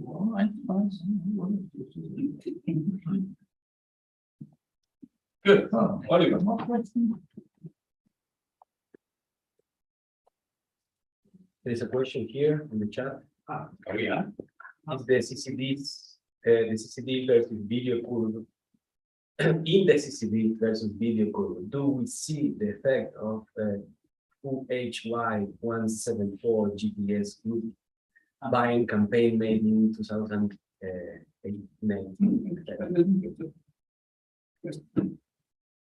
Huh? In the curve? of CCD versus video. What CCD versus? In the curve of CCD versus video. You can go back to this curve. Ah, that's one. Then next, that one. Yeah. Do we see the effect of the HY174 GPAs for buying campaign? Maybe this is an increase. Yeah. But I think also the video becomes more and more outdated. I mean, it's more and more harder to get the equipment. I mean, go in the shops and buy a standard video recorder. You can't get them. You have to do it with these little boxes for the laptops. So maybe this is a reason. I don't know. So this is a But I think we also always tell everybody, please use digital. It's not easier. This is a question by Mark Serrao. Oh, yeah. Yeah. So to be honest, we don't see an effect in the curve. Yeah. But maybe, What you mean? It's increases. When was it? Yeah. 2019, I think. 2019. Yeah, but you have an increase before also, or is it the? Can you look the variation there from year to year? Yeah, from Year to year, yeah. Yeah. Maybe otherwise it goes here. As a problem is people purchase this camera, but maybe they're not using them immediately. It takes perhaps a year or two, but they get really used to it. Yeah, it's normal. The camera is a beast. And you need some time to yeah, of course. Be familiar with. Yeah. Maybe then they say in your container, I know how it works. Yeah. Because we haven't studied. How many QH we bought? Sorry. I find No, it doesn't matter. It's about 2030. So Mark say that there is a change. So to everybody in Zoom, please, if you want to say something, just open your mic and speak. Yes. Hello. Hello. Yes. We can see a change. Before video was 70%, and now CCD have a score of 70%. 65.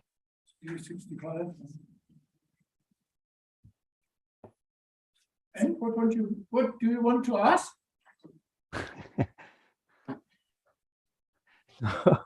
I want to say that I think the CCD now are more and more used by observers.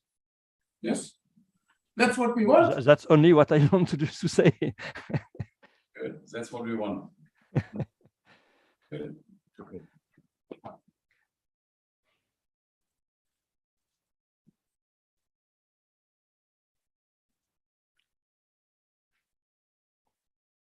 So I will report you about public relation activities from the last year. As Konrad said already, our journal for occultation astronomy is on track. These are the 3 issues we have published this year, and we have now 96 pages, and issue number 4 for this year is in production. I expect it in the first week of October.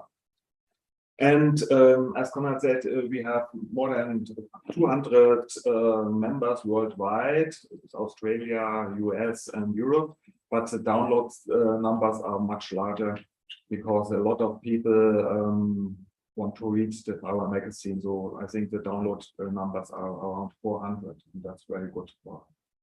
And it's a free magazine, and so it's been downloaded by already people who are interested in it. For Europe, I still create the maps for Europe of highlights from Steve Preston's webpage. These are the best events for Europe.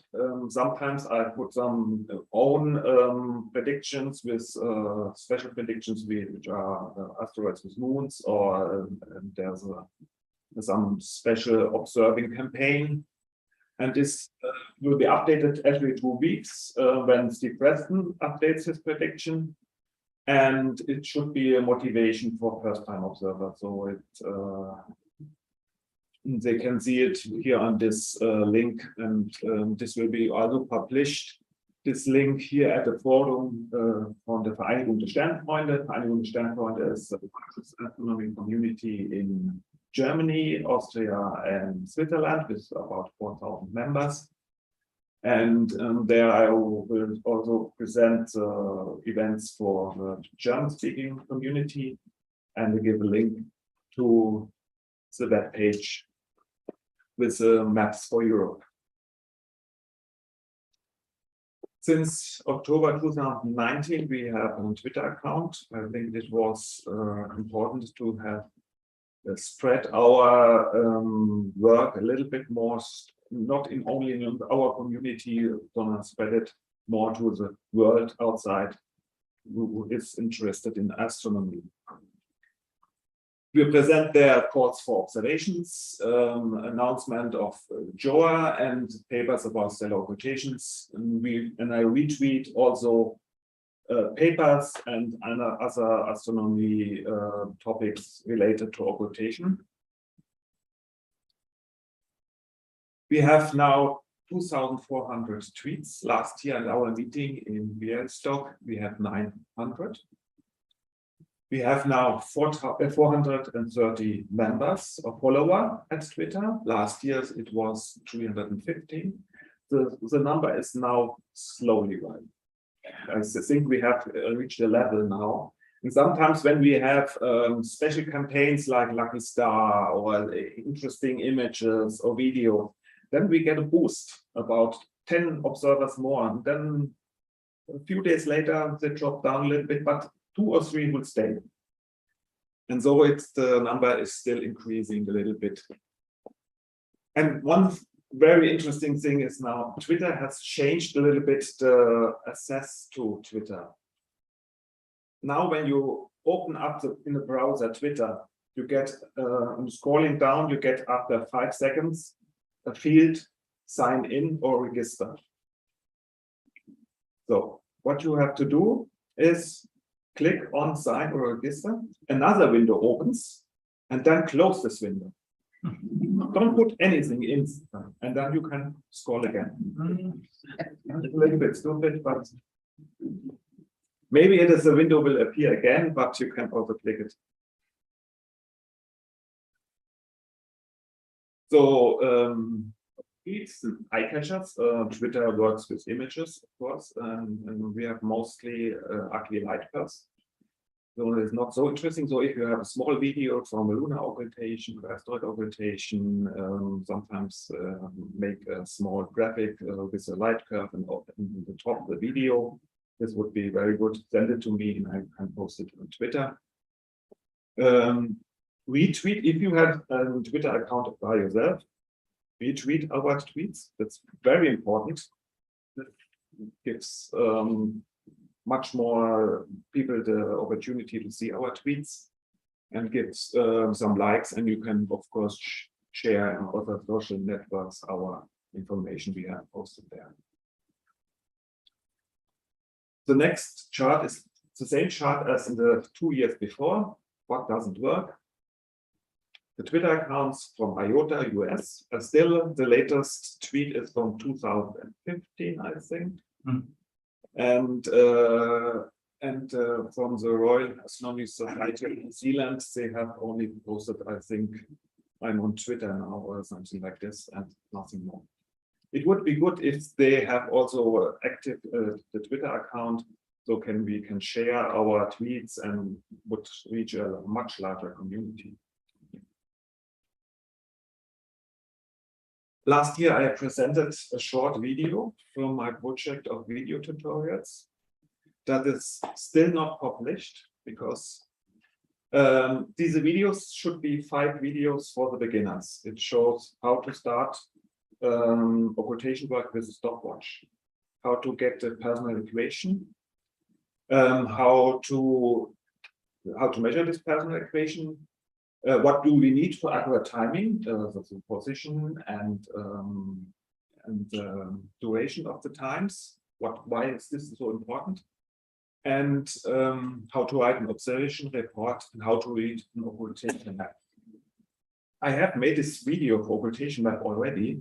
Then came Dave Harrod and changed the header on the top of the map with a lot of more information now. That's great. I really appreciate this improvement from Dave Harrod, but I can't use this video anymore. I'll start again.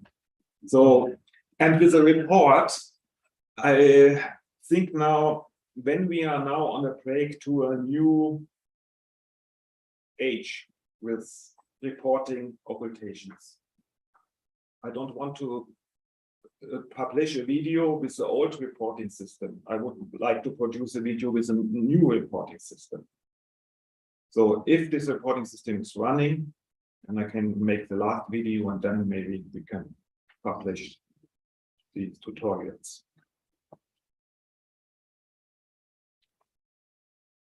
And we have to consider where we will place this on the IOTA-IS webpage, on YouTube or Vimeo. This has to be decided. I made these videos in German language. YouTube had an advantage because you can add subtitles in other languages. This would be a very good advantage for YouTube.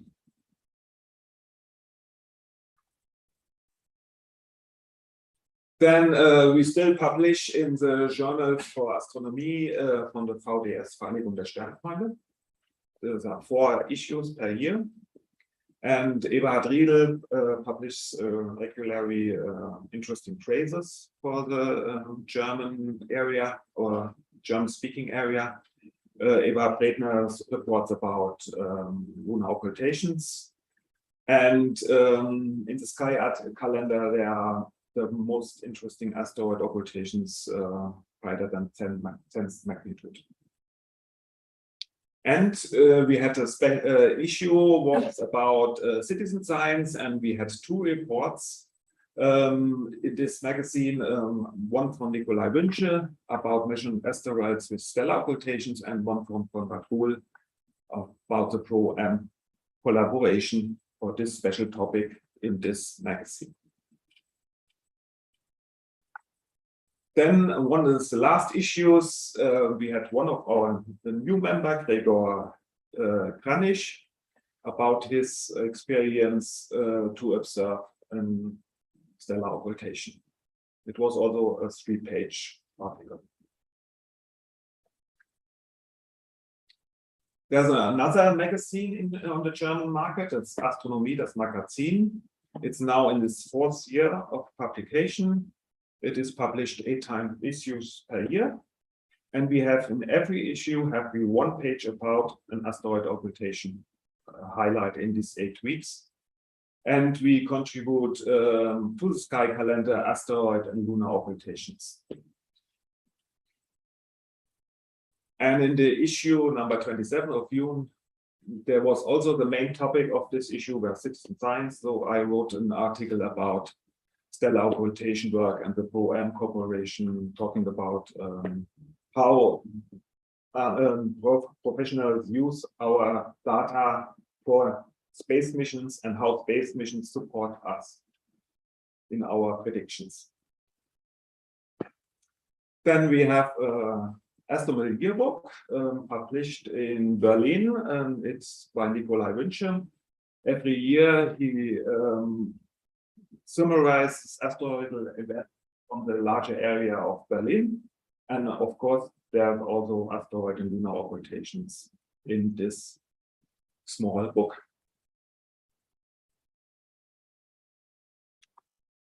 The occultation newsletter project is ready.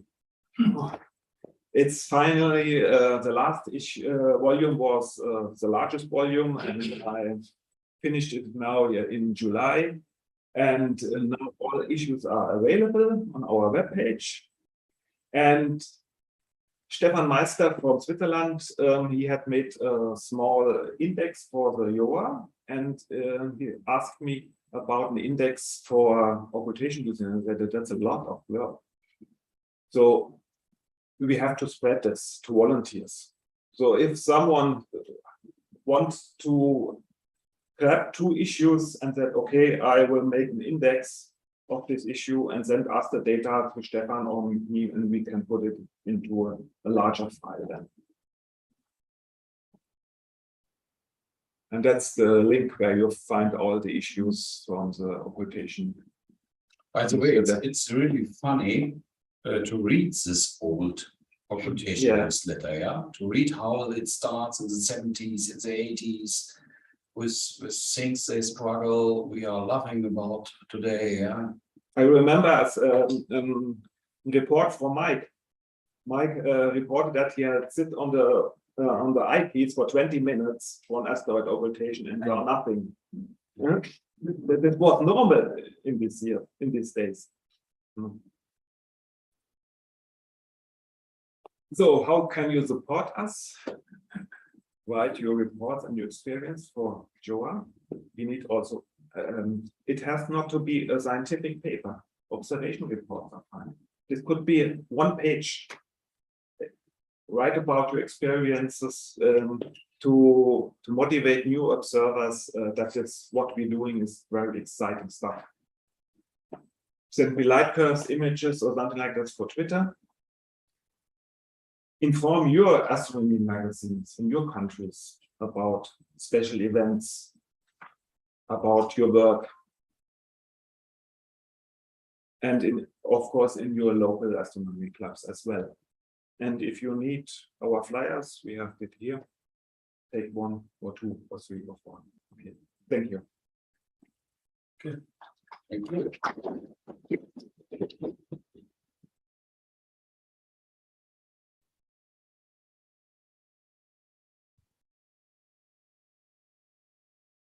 Okay, my name is Andreas Lickmeier, and I'm the treasurer of UKS. I will present you the financial report for the last financial year from the 1st of August 2021 until 31st of July 2022.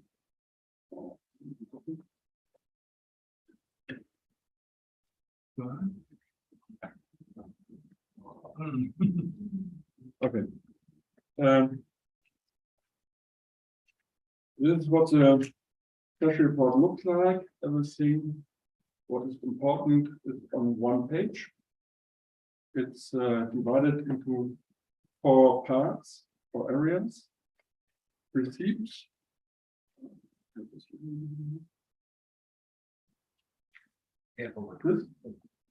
Okay. Here in the top receipts, this comes more. Then we have costs and the remaining of the money and review of my work, the correctness and verification. Start with the remainings.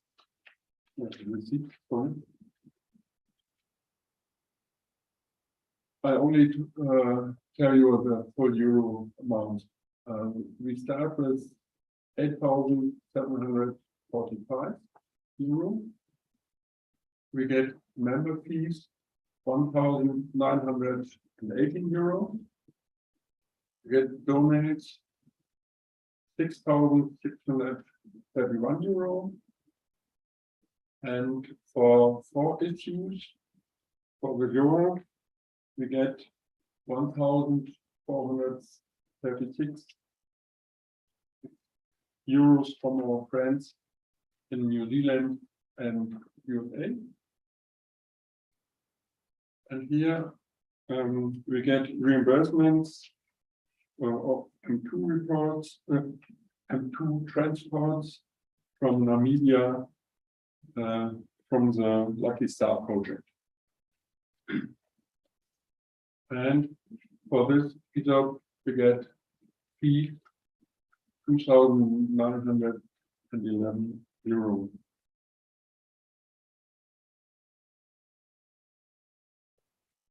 And the costs.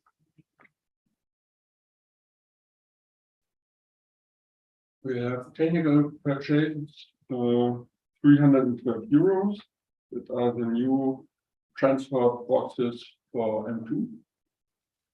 We have reimbursements, 6,289 euro for work for UTS.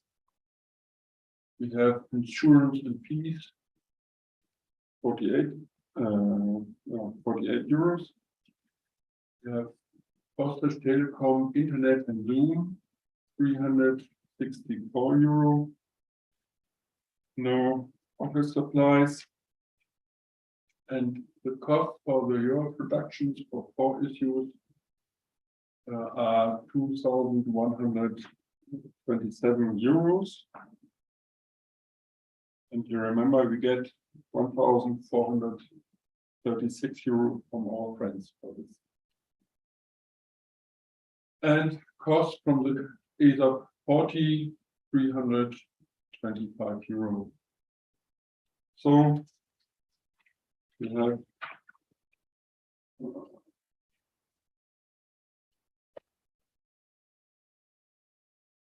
we start with 8,745 euros, and we have received 14,089 euros. We have cost 9,467 euros, so that we have a final amount 30,366 euros. But remember, there's included the ESOP fee for this ESOP 2,908 euros. And the complete money is on our bank account in Hanover. So that's what the financial report. Now the cash auditors have the work. Yeah, many thanks so far to my board members. Any question to Andreas about these figures here, about the money? Okay, everybody's happy. Then I ask the one of you to report about you. Check the textbook, all things are okay.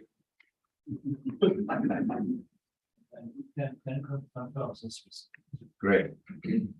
So, all the money is not invested in any shares and stocks. Not yet. Everything is fine. Yeah, thank you very much. So we asked the auditorium for the exoneration of the board for the last year. We don't have to make a new vote. We just want to know, are you happy with our work, and are we exonerated, means entlastet in the German law?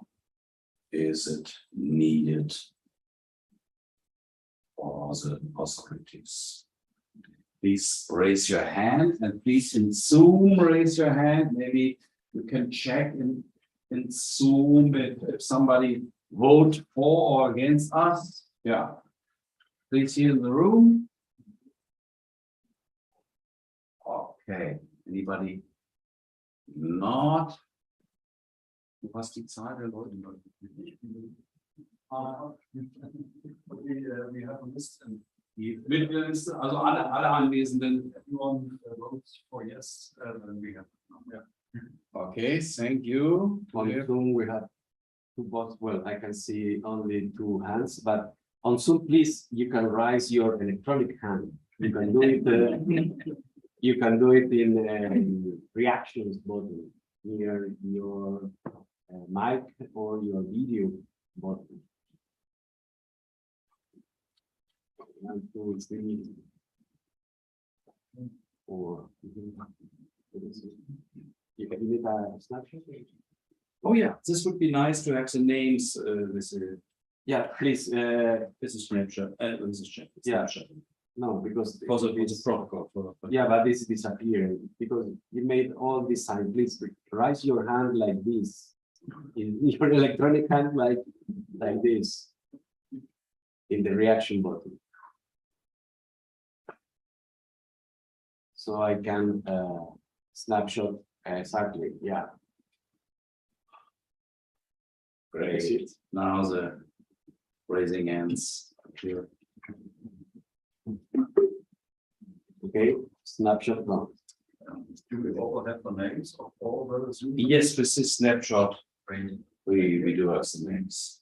You can access to the protocol. Yeah, thank you very much. What is the next slide? ESOP. Tomorrow we will get an invitation from our friends in UK. Maybe you saw it in the schedule in the program of this ESOP, so it's not a secret. We will get the invitation to the, yeah, how should I say this correct? Is this the Irish part of England or Northern Ireland? Alexander, please. It is Northern Ireland. Northern Ireland. Part of the United Kingdom. So it is part of the island of Ireland, but it is the second in the United Kingdom. Good. So we have to leave the European community to reach this? Yes, because Ireland, the Republic of Ireland, is in the European Union. Yes. For some reason, the United Kingdom left. But we're all friends. So yes, you can be welcome to attend Armagh, which is in Northern Ireland, and we will have visitors traveling from the Republic across the border seamlessly to attend ESOP. It's not a big deal to. It's not, not at all. And from the UK, from England, Scotland, Wales, whatever your travel is, there's many connections through to Belfast and Dublin airports. But I'm advertising for tomorrow. But I have been to Armagh, so yes, it is. You can get there, and it's a nice, welcoming, interesting place. Nice. Tricky question to Alex. Yeah. How is this order not a big deal? Like, can I cross from the building into Northern Ireland? Is there a border? There is a geographical border. There's no customs post really for you. No, some people here don't visa to a republic, but do need to. I do not know the circumstances that if you have say a French or German passport. But for me, I can just travel to Ireland and Northern Ireland.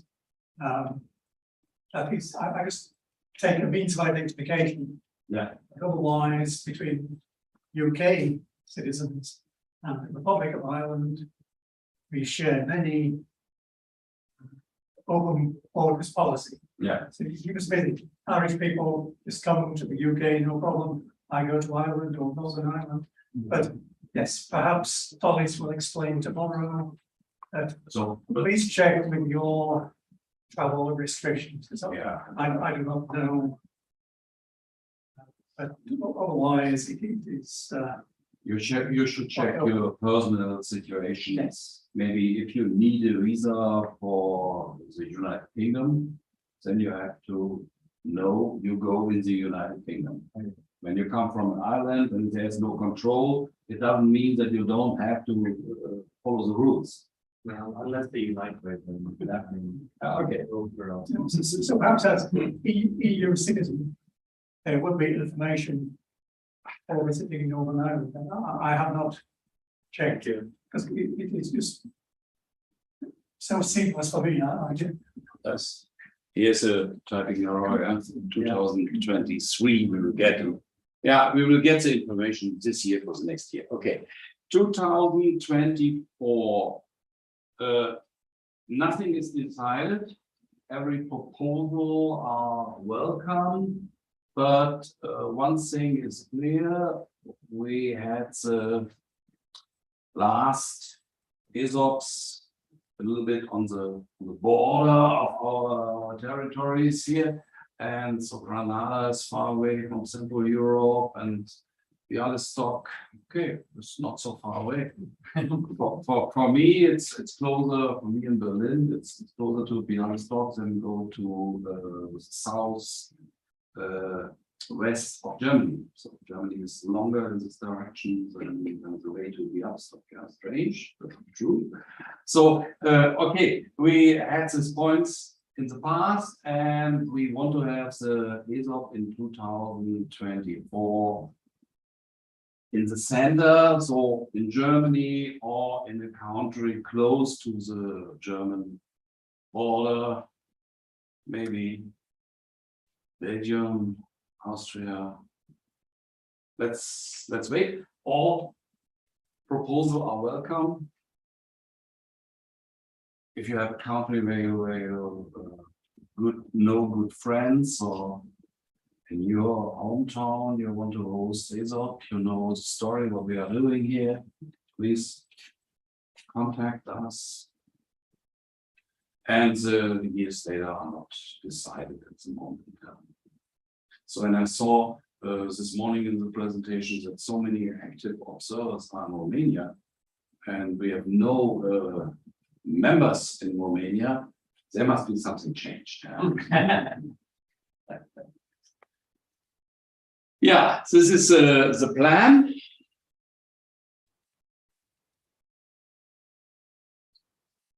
Ready? Okay. Projects for the coming period.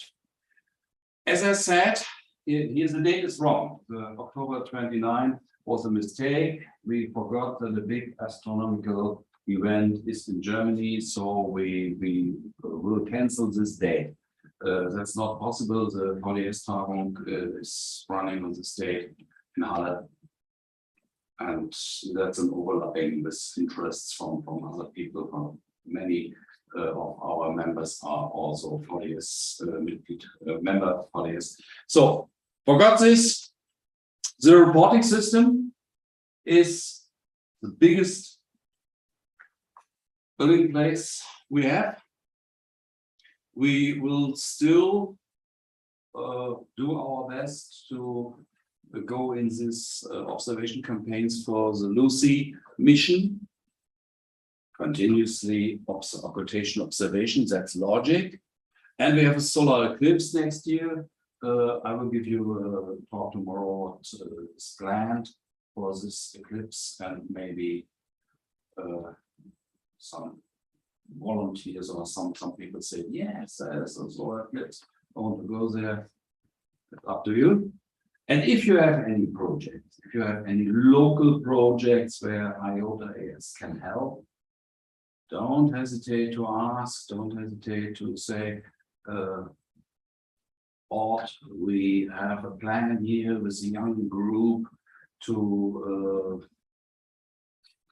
make a workshop. Can somebody come and hold a lecture, or can we lend some stuff, or can you come and present in 2 or something like that? It's up to you. Yeah, this service is available.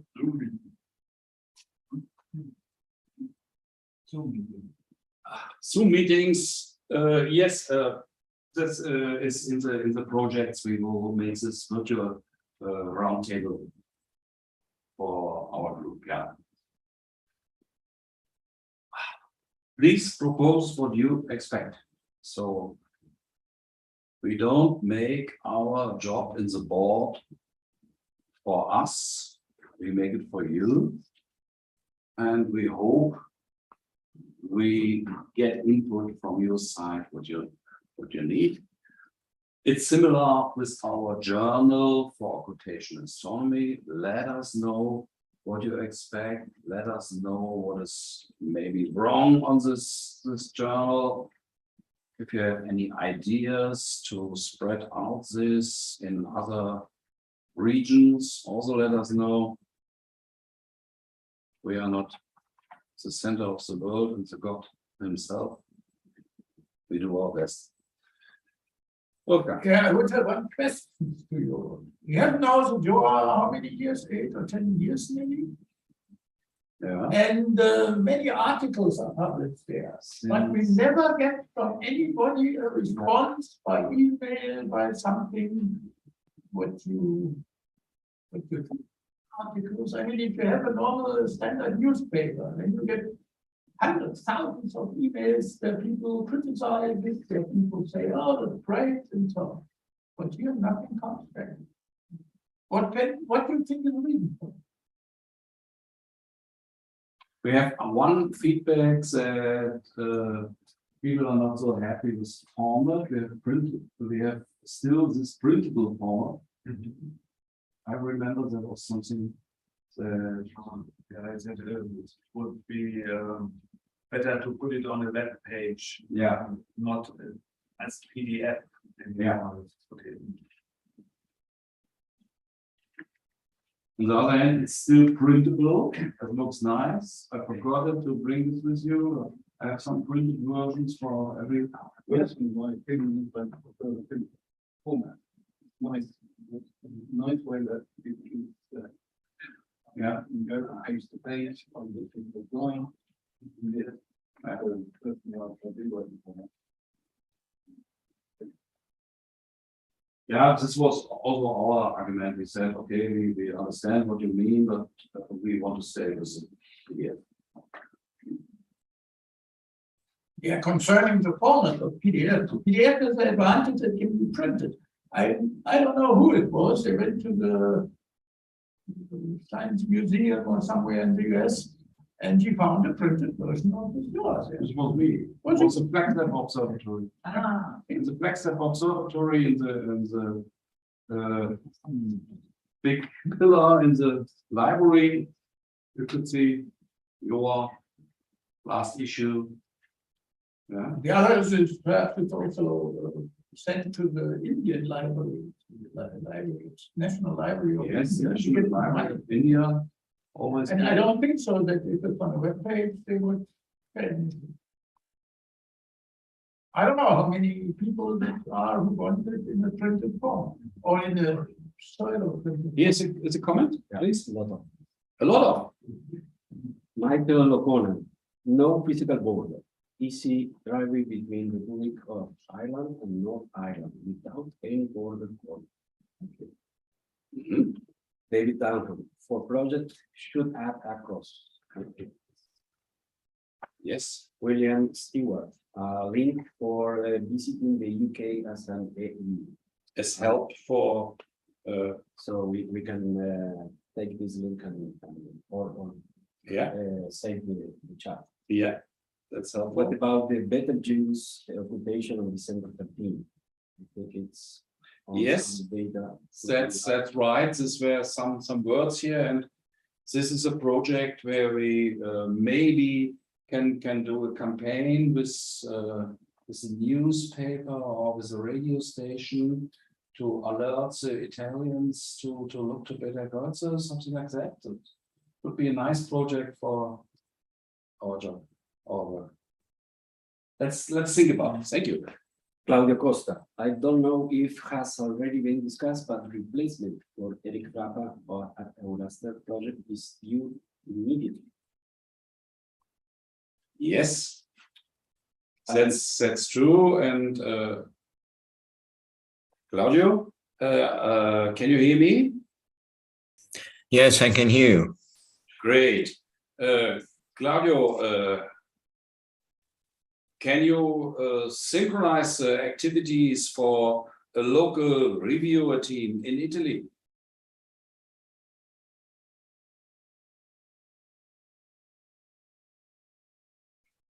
Can I send you an email about the request we have at the moment?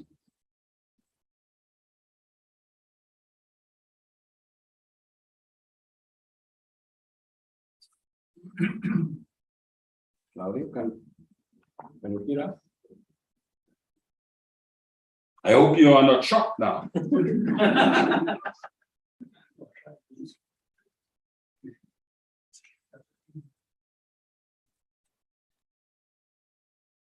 Okay, maybe Oh. No, he left. Because, yeah, he has problem maybe because he logged out. Okay, in any case, I will send him an email. Yes, Claudio is a man in Italy who knows the community. Claudio, you need to unmute. I had a disconnection from the network, so I didn't hear your answer. Sorry. Yeah, Claudio, at the moment we are creating local groups for the review process, for the new review process. We cannot replace Eric Rappa by one person. We have to do it with local teams. I see. And to create such an Italian team, I would like to ask you to take over the leadership. Is it okay for you? I don't know if I'm able, but I could ask some friends here in Italy too. That's the word. I will send you an email. Okay. Today or tomorrow? No, not today. Tomorrow. Okay, let me know. Thank you. Yeah. Okay. You. Could you follow the discussion before? Yes. Yeah. Yes, I didn't follow all the meeting because I had some other things to do this morning, but I'm following now. Yeah. Okay. So we are really working on this, and this is the biggest job we have to do in the next months. Okay. Definitely, we watch out here. And last common question, Arnaud Leroy, for UC campaign, I will end a call for observation for the next week. Mentioned by Euribates in Italy and Central Europe, September 18. Okay. He will send a call for observation. Yeah. That's good to know. I assume he will send by Planocode. Yeah. Good. That's all.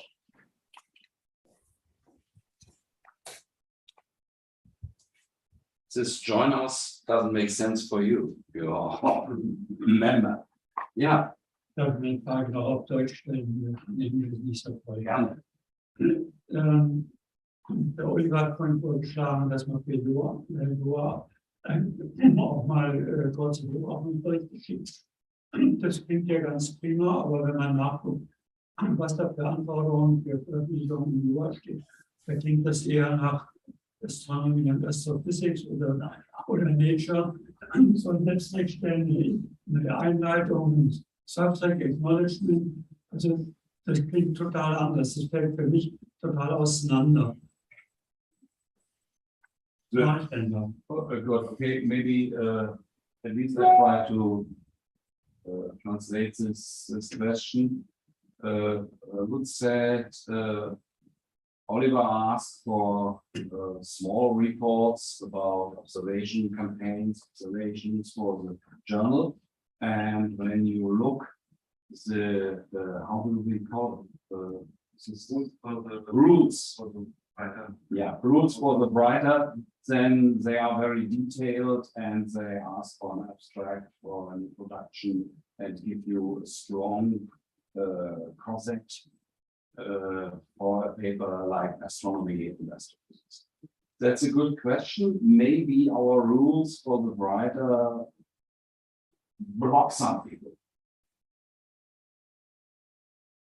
We should think about this in the your editor team, how we can split this in the scientific articles and the reports. Yeah. Don't get me too afraid. I get maybe one article in the year which follow absolutely the rules. In the rules, the image should be separated. I get most of the paper with the images in the paper, yeah, and I have to exclude the images and export it to again it's only a small abstract, a little bit about what's in this article. Yeah. And you don't need references if it's your observation, you don't have to put any reference at the end. Yeah. And it's just a few images and you're observing. We had such reports. I remember from was the guy who went to the observatory to observe very fast the occultation. It was yeah. It was just a story about the excitement, how to get in time to measure an occultation. We have some recording. Yeah. Okay, we yeah, that's okay. I understand this question, and maybe we can split this a little bit. On the other hand, you must not follow the rules, and you're in good stock. One word why we ask for an abstract. Maybe you know, maybe you don't know. The UR is also registered in the ADS and the biggest astronomical information system in the world.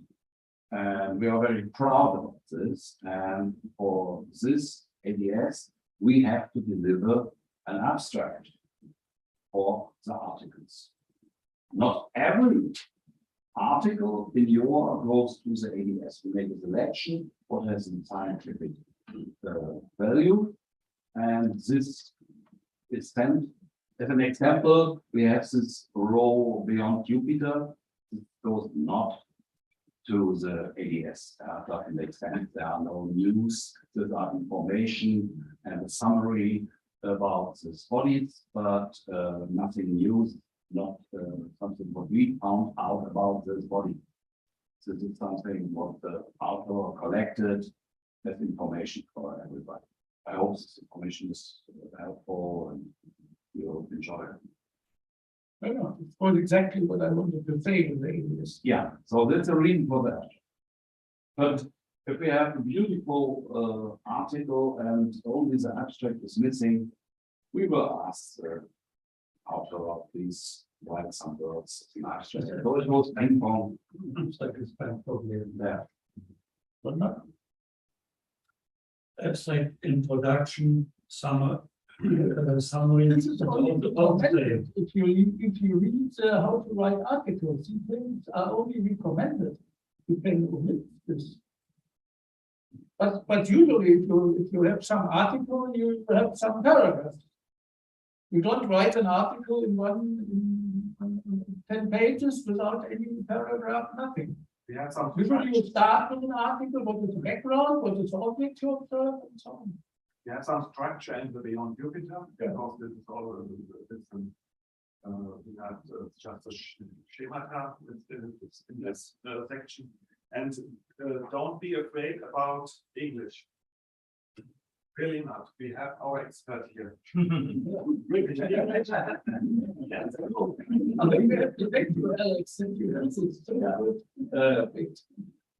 And I'm very happy that we have Alex because it has improved a lot our journal.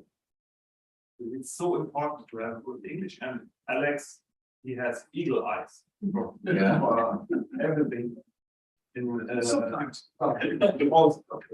And it improves our English as well. Yes. It helps us.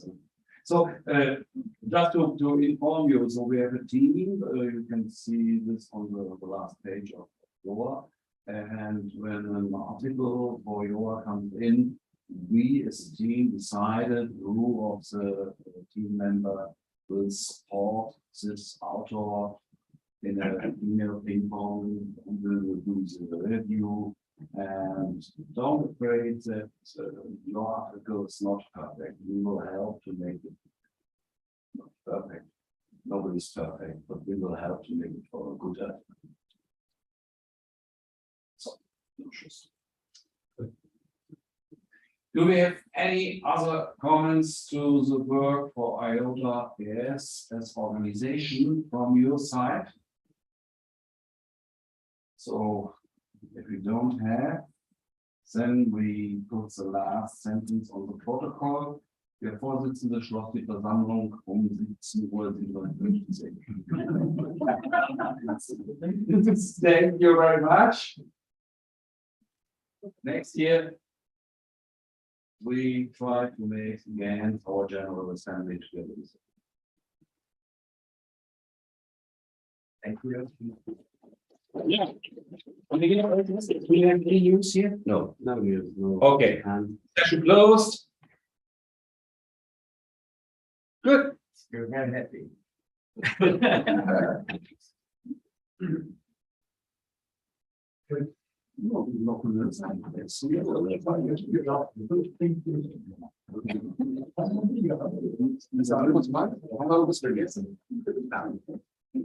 Nico, haben wir uns vergessen, das ist zu schnell.